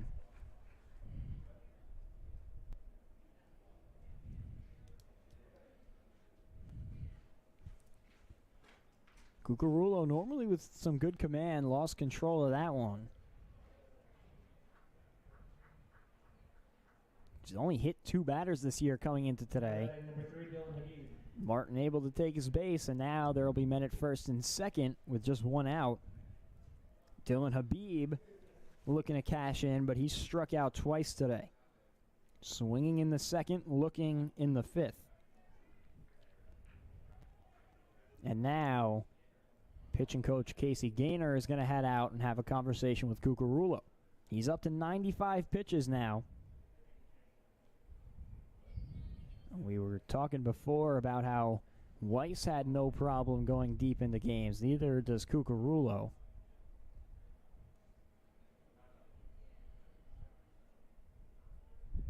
He's thrown 100 pitches or more in each of his last 3 outings. 110 last time, 106, and then 110. So he is definitely distanced himself as the season has gone on.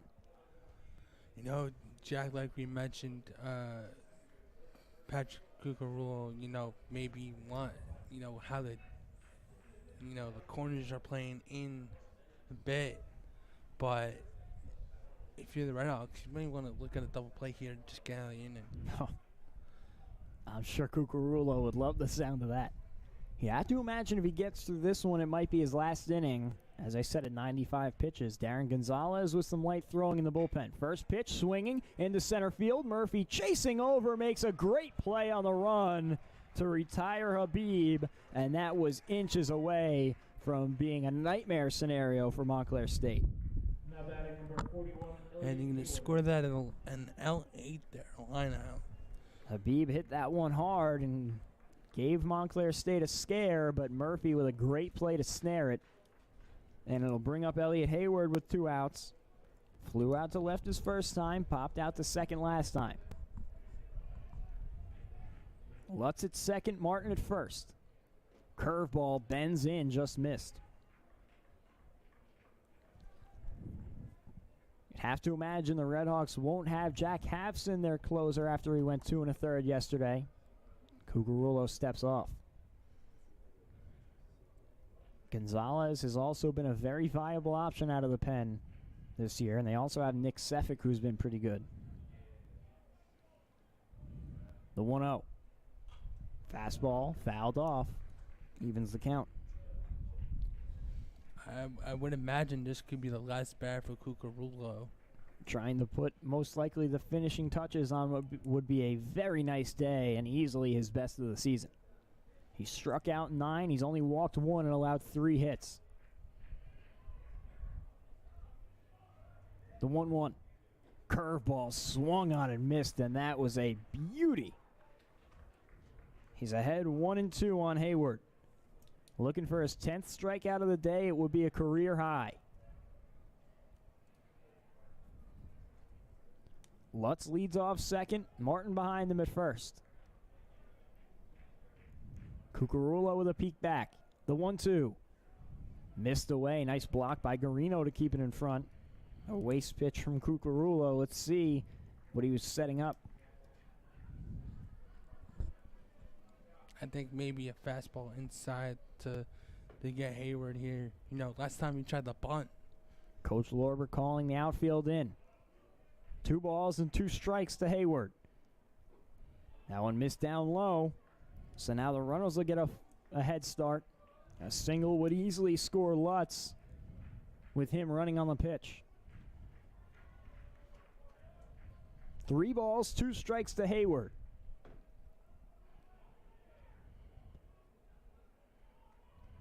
The payoff pitch. Got him! Looking on the outside. Cucurullo, his 10th strikeout of the day. Sits down Hayward. He strikes out. His 10th batter, strands 2. We're scoreless, heading to the stretch here at Yogi Berra Stadium. And that might be just a warning for Lutz at second base. He tossed his helmet from the mound all the way to the Pioneers' dugout. We'll see if anything results of it, but a great outing from Cucurullo. We're scoreless through 6.5.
Montclair State has had 3 shutouts this year. They haven't posted one since March 4th, but they've held the Pioneers without a run through 7, thanks to a masterful performance from Pat Cucurulo, 10 strikeouts and just 3 hits. Have to imagine he'll turn it over to the bullpen, but hoping the Redhawks can get him a lead here in the bottom half after the stretch. It's Jason Moore, Ryan McKenna, and then Joe Norton at the top of the order. Neil Telly-Tavara back in there after getting the final out of the 6th, and he starts Moore out with a swinging strike. Moore doubled down the line and right his last time, helped provide one of the biggest chances for the Redhawks today. Pops this one foul, and he's down 0-2.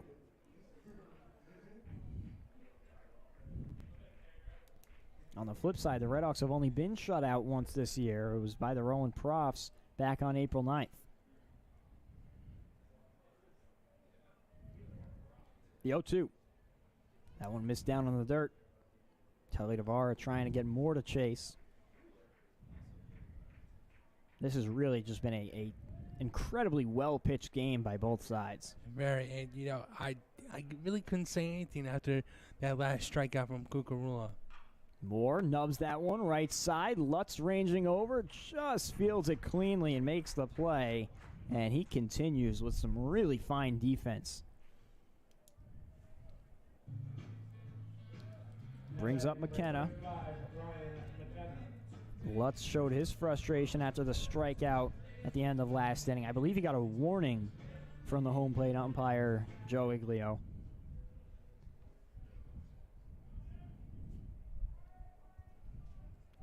McKenna looking to get the Redhawks started with 1 out. Curveball swinging, grounds it on the first base side. Weiss knocks it down. The throw in time to get McKenna. Great job by Telly-Tavara to get over and cover the bag. And a nice recovery from Weiss. And there's 2 down. The rare 3-1, Jack, and I thought Telly-Tavara's foot kind of almost went out the bag, but it stayed on. He was a step too early getting there, but did a great job to hang in and almost stretch like a first baseman to make that play. So it'll be Joe Norton with 2 outs. On the flip side for William Paterson, they have not shut out any opponent this year, and they've only been shut out 1 time, also by Rowan. It was 16-0 back on April 2nd. Curveball misses away from Telly-Tavara. Norton's been aboard every time today. Hit by a pitch in the first, singled in the 4th, and walked back in the 5th. Trying to push it along to Cosentino. The 1-0 catches the outer half. Norton didn't like it. And now a warning on Joe Norton, as he had a word for home plate umpire Joe Iglio, and now Coach Lorber going to come out and defend his guy. I mean, we don't know what Norton said, but it couldn't have been much. And unless it was something really disparaging, I don't see how you can hand out a warning for that. I mean, Lutz was animated last top of half inning, but I don't know what deemed there to give Norton a warning. Counts even 1-1. That one missed way down in the dirt. It got past Habib and caught home plate umpire Iglio in the arm. 2-1.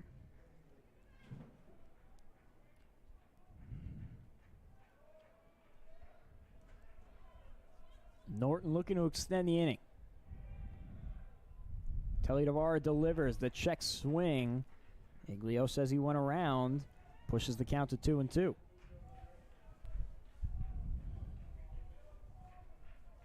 Pioneers looking to get through another 1-2-3 inning. It's time to go away here.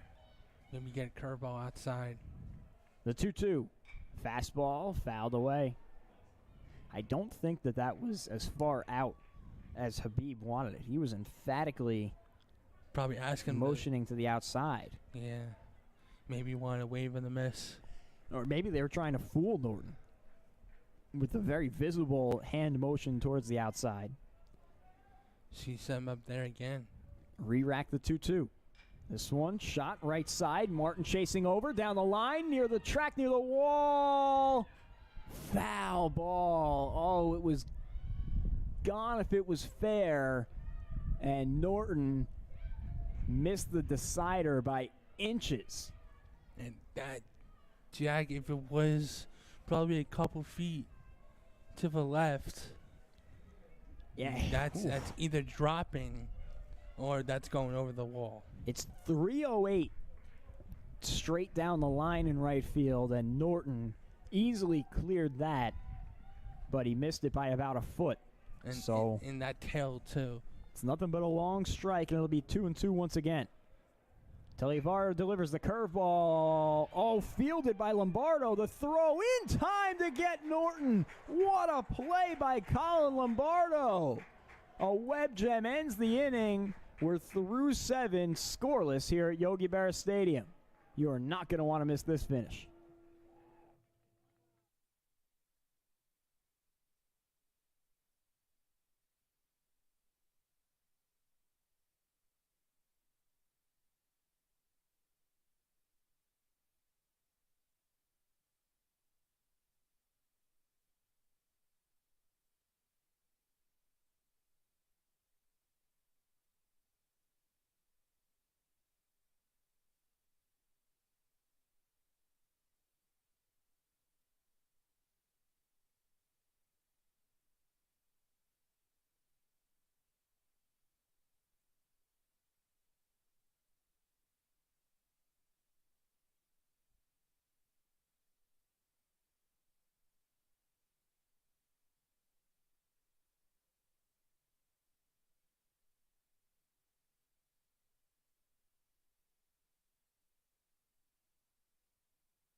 Back here on the Red Hawk Sports Network, a terrific play by Colin Lombardo. It was even better the second time around.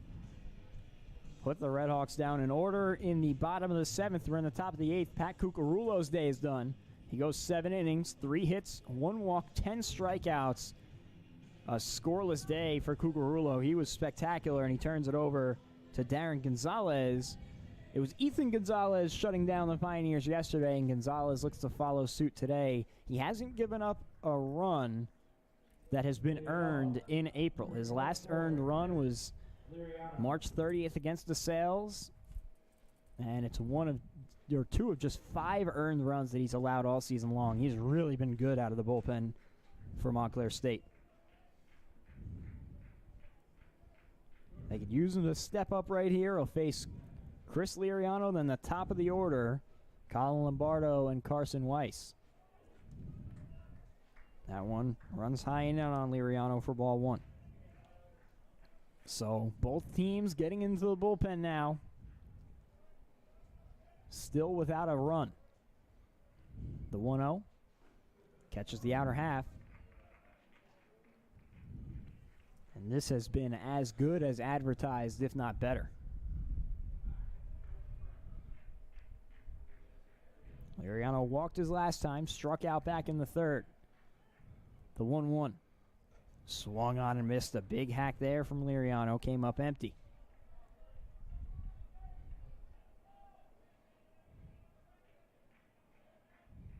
Gonzalez has 16 strikeouts in 14 innings. The 1-2. Just missed away. Gonzalez liked it, but with some of the pitches that have gone against the Pioneers, I don't think he's getting that one. Count even at 2-2. Liriano choked way up on the bat, trying to stay out of the strikeout. Deep breath from Gonzalez. The pitch. Fouled back to the cage. So one thing the Pioneers did well all day long was work counts against Pat Cucurullo, able to force him out after 7. They really did. If they hadn't been so good in 2-strike counts fighting balls off, although they struck out 10 times, they were able to extend that count. If they hadn't done that, Cucurulo might still be out there. The 2-2. Popped up, right side. Cosentino giving it a look, but it'll go way foul into the bleacher seats. Nice crowd on hand. It's really grown as the day has gone along. Guess the word spread on how good of a game this is. Not a far ride from William Paterson. Probably 10 minutes down Route 46. Okay, now you change. You say route, now you say route. Is it a difference maker? Depends on the time. All right. 2-2. Missed down low. So essentially, it's not a difference maker on your end, but I think I see Gonzalez probably going back to the fastball. But my word is as good as yours. 8th pitch of the at-bat. Coming to Liriano. Struck him out. Gonzalez with a big K in his first batter. The 11th strikeout of the day for Montclair State pitching. And we're back to the top of the order. It's Colin Lombardo. He struck out looking in the first, tripled in the third, and was stranded 90 feet away, and then had the sac bunt back in the 6th. Trying to jumpstart the Pioneers here in the 8th. He's a .402 hitter on the year. Takes that one lone away for ball 1.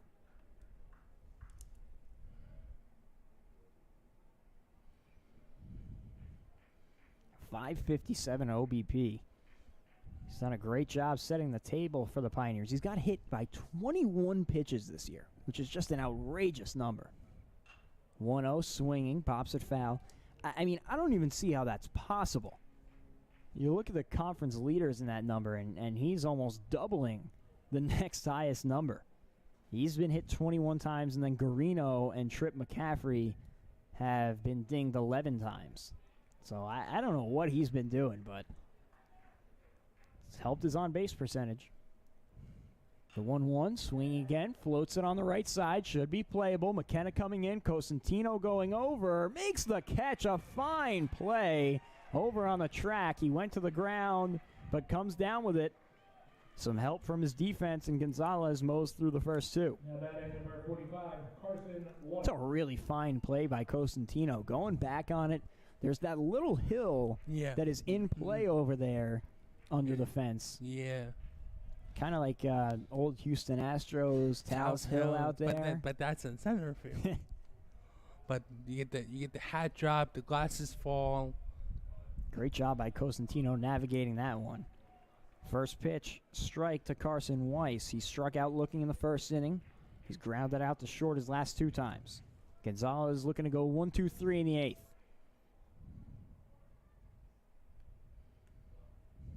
The 0-1, curveball, driven to left. Allworther coming on. It stays up long enough. Hard hit, but Allworther makes the play. Nice inning of relief from Darren Gonzalez. The Redhawks come up in the bottom of the 8th, looking to finally brighten some lights on that scoreboard.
Bottom of the 8th here at Yogi Berra Stadium. It has been the definition of a pitcher's duel. We are scoreless, but if there was ever a time for the Red Hawks to try and get on the board, it's right now. Pete Cosentino, Jordan Yurkevich, Mike Murphy to dig in for the Red Hawks against Neil Telly-Tavara. First one nubbed on the right side. Lutz charging in, making the throw on the run. He makes the play. And again, Jake Lutz, a very fine job handling the second base position. It's been the Jake Lutz show all day. Now batting at number 20, Jordan. The defense has had their work cut out for them. Only one strikeout provided from the Pioneers pitching staff, but they've really stepped up. I mean, Lombardo made that gorgeous play to end the 7th. Now it's Jordan Yurkevich with one down here in the 8th. 6 assists for Lutz, getting the ground balls. First pitch, fastball down in the dirt. Habib tried to frame it, but the puff of dirt gave him away. 1-0. Yurkevich has been held in check today. 1-0, curveball misses high. He walked back in the 4th, but last time grounded out to 3rd, and he lined into that double play in the 1st inning.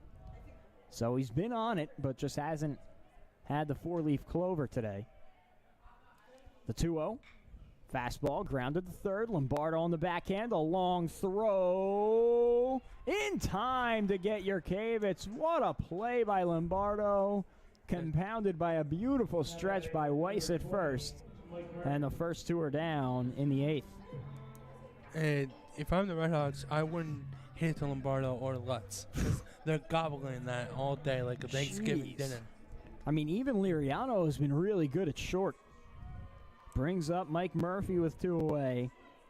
Flew out to right his first time, grounded out to 2nd the last time, and a fielder's choice sandwiched in between. Takes that one up high for ball 1. Redhawks looking for any sign of life from this offense. Telly-Tavara has been terrific out of the pen. 1-0, swinging left side. Lombardo fields it. The throw in the dirt, picked out by Weiss. 3 very nice plays by the Pioneers infield. The Redhawks go down in order. We head to the final frame, still scoreless. This is looking like an instant classic here at Yogi Berra Stadium. Don't go anywhere.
We're back here on the Red Hawk Sports Network. Jack Bartek, Campbell Donovan.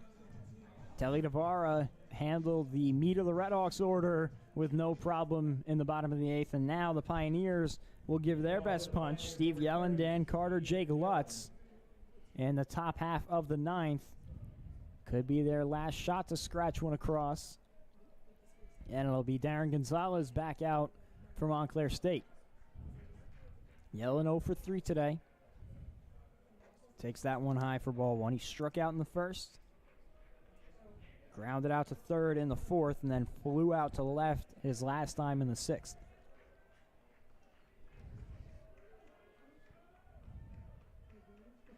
The 1-0. Swinging, popped it up on the infield. Sky high, Moore ranging out. Looks like he's taking charge and makes the play. Got a little bit dangerous there at the end, but a great job by Moore, sticking with it the whole way. Now batting One down. Number 5, Dan Carter. That's Dan Carter. He struck out looking twice. A fly out to right in between those two. That was kind of Rafi Devers-esque. If you saw that on the highlight reel, moving over to literally center field from the shortstop position there. Carter holds back on the first pitch, takes ball one. That wind is blowing pretty strong out towards right field, and Moore did a very nice job sticking with that ball. I was almost surprised not to see Murphy call him off. The 1-0, fouled off.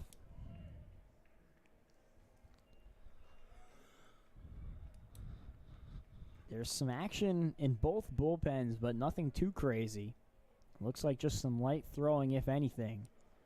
I'd have to imagine Gonzalez is going to take this inning for Montclair State. The 1-1. In there for a called strike two. Gonzalez was very good in the 8th, and he's backed it up here to start the 9th.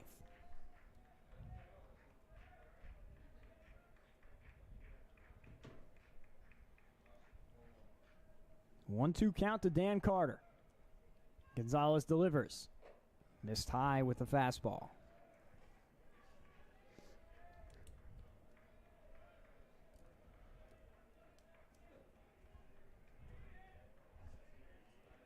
The Redhawks have only gone to extra innings once this year. All the way back in February, they beat McDaniel College in 10 innings. This one tapped to Norton. Fields it on the run and makes the play. A beautiful job there by Joe Norton.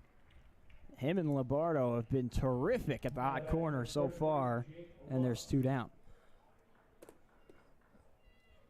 I mean, it's like literally a game of who's trying to get it out of the infield. This has been spectacular baseball.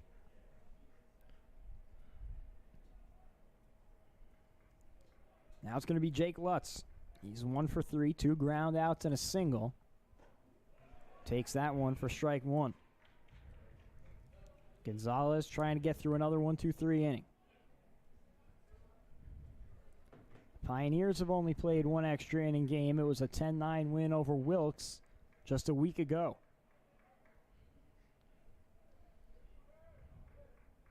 Now time at the plate called by Garino. Just 3 hits apiece for the Redhawks and the Pioneers. The 0-1 coming from Gonzalez. Popped up foul. Way ahead now on Jake Lutz. For Montclair State, they'll have Allworther, Feaster, and Garino in the bottom of the 9th. If Gonzalez can get through Lutz, they'll have a shot to win it. Fastball inside. The 0-2. Missed up high. It's the same setup pitch he used against Carter before he got him to tap into the ground out.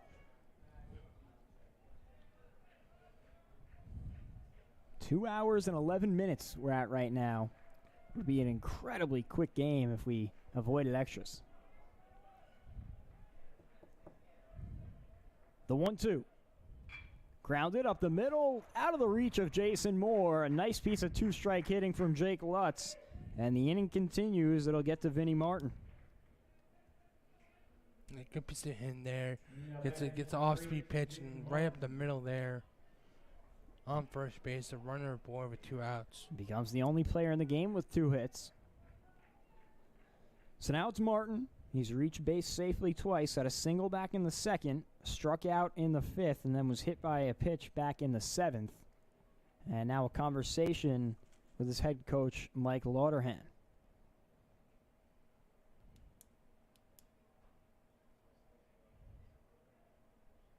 So it'll be Lutz on first, the lefty Martin at the plate, looking to extend the inning. Dylan Habib on deck. Pioneers looking to scratch one across with 2 down here in the 8th. The 9th. We're through 8 2/3. Gonzalez looks in. First pitch at the letters for called strike one. The pressure is Mountain. Yeah, probably more than it's probably mounted at this point. Lutz has stolen 3 bags on the year in 4 attempts. Not going anywhere. This one grounded on the first base side. Feaster ranging over. Gonzalez covering the bag. He's there. What a play. Feaster fields it. Gonzalez there to cover. And the Redhawks get out of it. Some great defense, and we are headed to the bottom of the 9th. The Redhawks trying to walk it off. Dustin Pedroia-esque there from Feaster. Getting over to the right side. Getting that ground ball. Because that was going to be an extra base hit. We'll see if the Redhawks can keep it out of extra innings. 3 outs remain, still scoreless.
We're back here on the campus of Montclair State University. Jack Bartek and Campbell Donovan.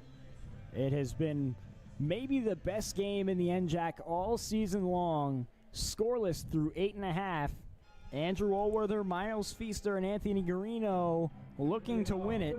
And you know who looms in the 4th spot this inning? Jason Moore. He had a walk-off home run last year. And a year to the day, he had a walk-off single against Ramapo this season. Can they get it to him? Is the question. It'll be Allworther to start it off. All that matters is getting the first runner on board. Allworther singled his last time. He's 1 for 3. And that one bounced in the dirt for ball 1. Telly Tavara still out there in relief of Riley Weiss. Weiss pitched a terrific game, and Telly Tavara has backed him up out of the pen. The 1-0. Missed down low. Allworther way ahead now. This is the exact opposite of what you would have expected out of the 2 top offensive teams in the conference coming into today. The 2-0 in there for a called strike.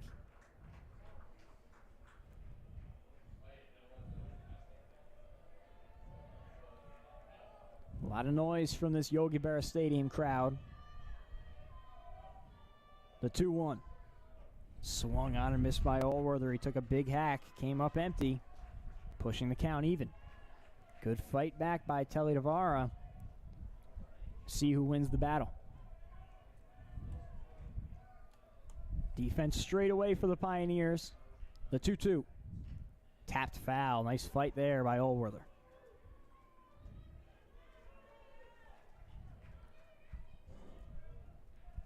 Allworther, one of the elder statesmen on this team, trying to ignite the rally here in the 9th.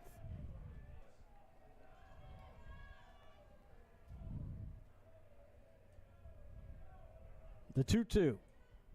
Swung on, lifted, right center field. Martin chasing back. Looks like he's got a beat on it. Makes the play, and there's one down.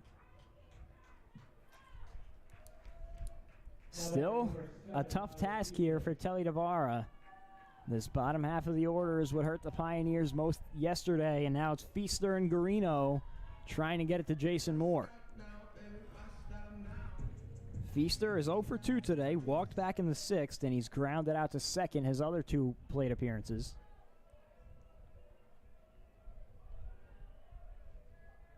First pitch runs way high for ball one.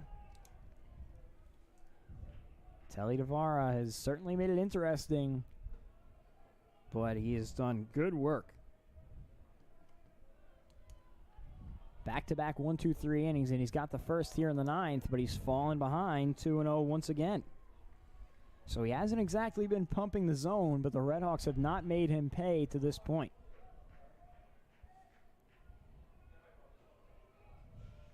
Hasn't allowed a base runner yet through 2 2/3. That one in there for a called strike. Light work in the Pioneers bullpen, but it looks like it'll be Telly Devara trying to finish this thing off. The 2-1. In there for a called strike 2. Feaster trying to stay alive. Garino on deck. He's 0 for 3 today.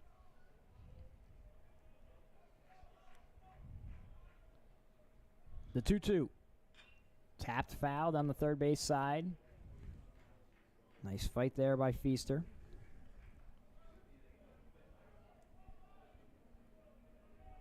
Telly Devara also doesn't have a strikeout yet. He's forced 6 groundouts and 1 flyout just from the previous batter, Olwerther. The 2-2 once again. Tapped foul, almost the same exact spot.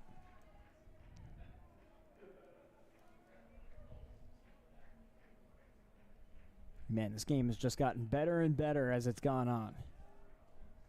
I'm more worried about the sun drifting down. Yeah. 2 balls and 2 strikes to Miles Feaster.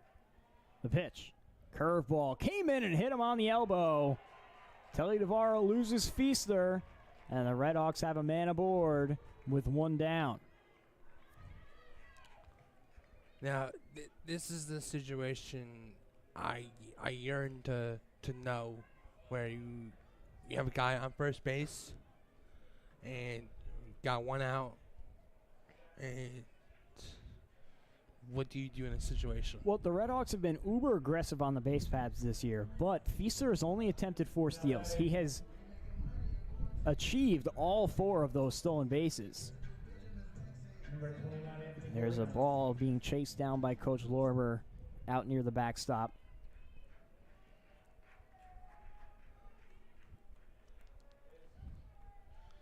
It's Anthony Garino at the plate, 0 for 3, grounded out to short, struck out looking, and flew out to right. All of that would go away if he could provide a big hit here. Swinging and missing at the first pitch. Almost a snap throw down to first, but Habib couldn't handle it.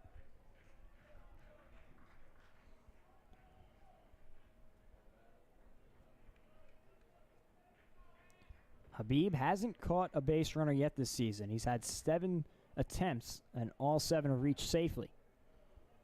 Check over on Feaster, and he's back in, and I think the strategy here from William Paterson is showing what they think is going to happen with a near snap throw and then a check over on Feaster. They're expecting a stolen bag here. The 0-1 runs in. Garino ahead now. I think that they know he might get the signal over at third base. Well, you certainly don't want to run yourself out of an inning. But as we mentioned, they've been aggressive all season long.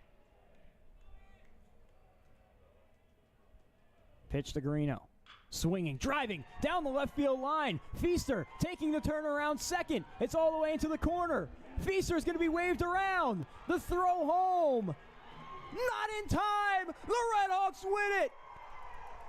Anthony Garino is 0 for 3, and he turns into the walk-off hero.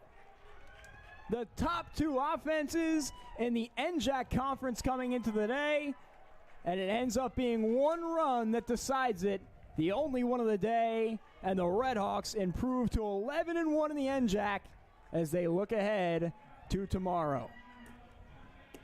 What a finish. I give credit to both teams for, pitching duel left and right. Who's going to throw the first punch, Jack? And I know it's cliche to say that, but, it was going to come down to some point. And, Talavera, he kind of like, that first batter, or I should say, or second batter, featured, he gets hit, and they expected him to go, and he was gonna go no matter what. And a tip of the cap from the two sides. Guarino with his 23rd RBI on the year, and arguably none bigger than that one for Montclair State. 26-7 on the year now by the skin of their teeth. Again, they improved to 11-1 in conference play. They keep pace with Kane at the top of the conference, and they gain that leg up. The Cougars had dropped one to the Pioneers when they met earlier in the year. The Redhawks with their first sweep of William Paterson since 2014. And now you look ahead. You have Stockton tomorrow for 2 on the road. So you have to, obviously celebrate this one, but turn around quickly and try and pick up 2 wins tomorrow. And then the big series next week. Kane here at Yogi Berra Stadium on Thursday. We'll have that one at 3:30. And then they go on the road to Union, New Jersey at 3:30 on Friday. And that very, very well may decide who wins this NJAC conference. Like I said, Jack, I know we talked before. Hopefully we get another game. But, hopefully we do. But I just want to say thank you. The past 3 years have been great. You've been such a huge help for me the past 3 years. I like to say you took me under my wing, I guess, to kind of rephrase that question. But, you've been such a tremendous help for me and my fellow peers the past 3 years. And, continue to do great things. I know you have a couple huge games in the next few weeks. So, thank you. And I don't want to get emotional, but it's not over yet, I appreciate the kind words, Campbell. Always a pleasure working with you, and I can't wait to see what the stretch run holds here in the NJAC Conference. You have arguably 4 teams that are NCAA tournament-worthy teams in Kane, Montclair State, Rowan, and William Paterson. Probably only 3 of them will make it. It remains to be seen, but the Redhawks take a big step towards that today in a 1-0 thriller. I've been calling baseball for 4 years here at Yogi Berra Stadium, and that is the best one that I've seen. Anthony Guarino is the hero. A terrific pitching performance from Pat Cucurullo. Almost just as good from Riley Weiss. Darren Gonzalez gets the win, and Neil Telly-Davara is charged with the loss. Again, William Paterson falls to 21-11 on the year. Montclair State 26-7. We'll be back here on Thursday as the Redhawks welcome the Kane Cougars to town right now, the 2 number 1 teams in the NJAC. You're not going to want to miss it. Myself and John Kosoban on the call. For now, we want to thank you very much for joining us on your Friday afternoon. For Campbell Donovan, I'm Jack Bartek. Have a great day.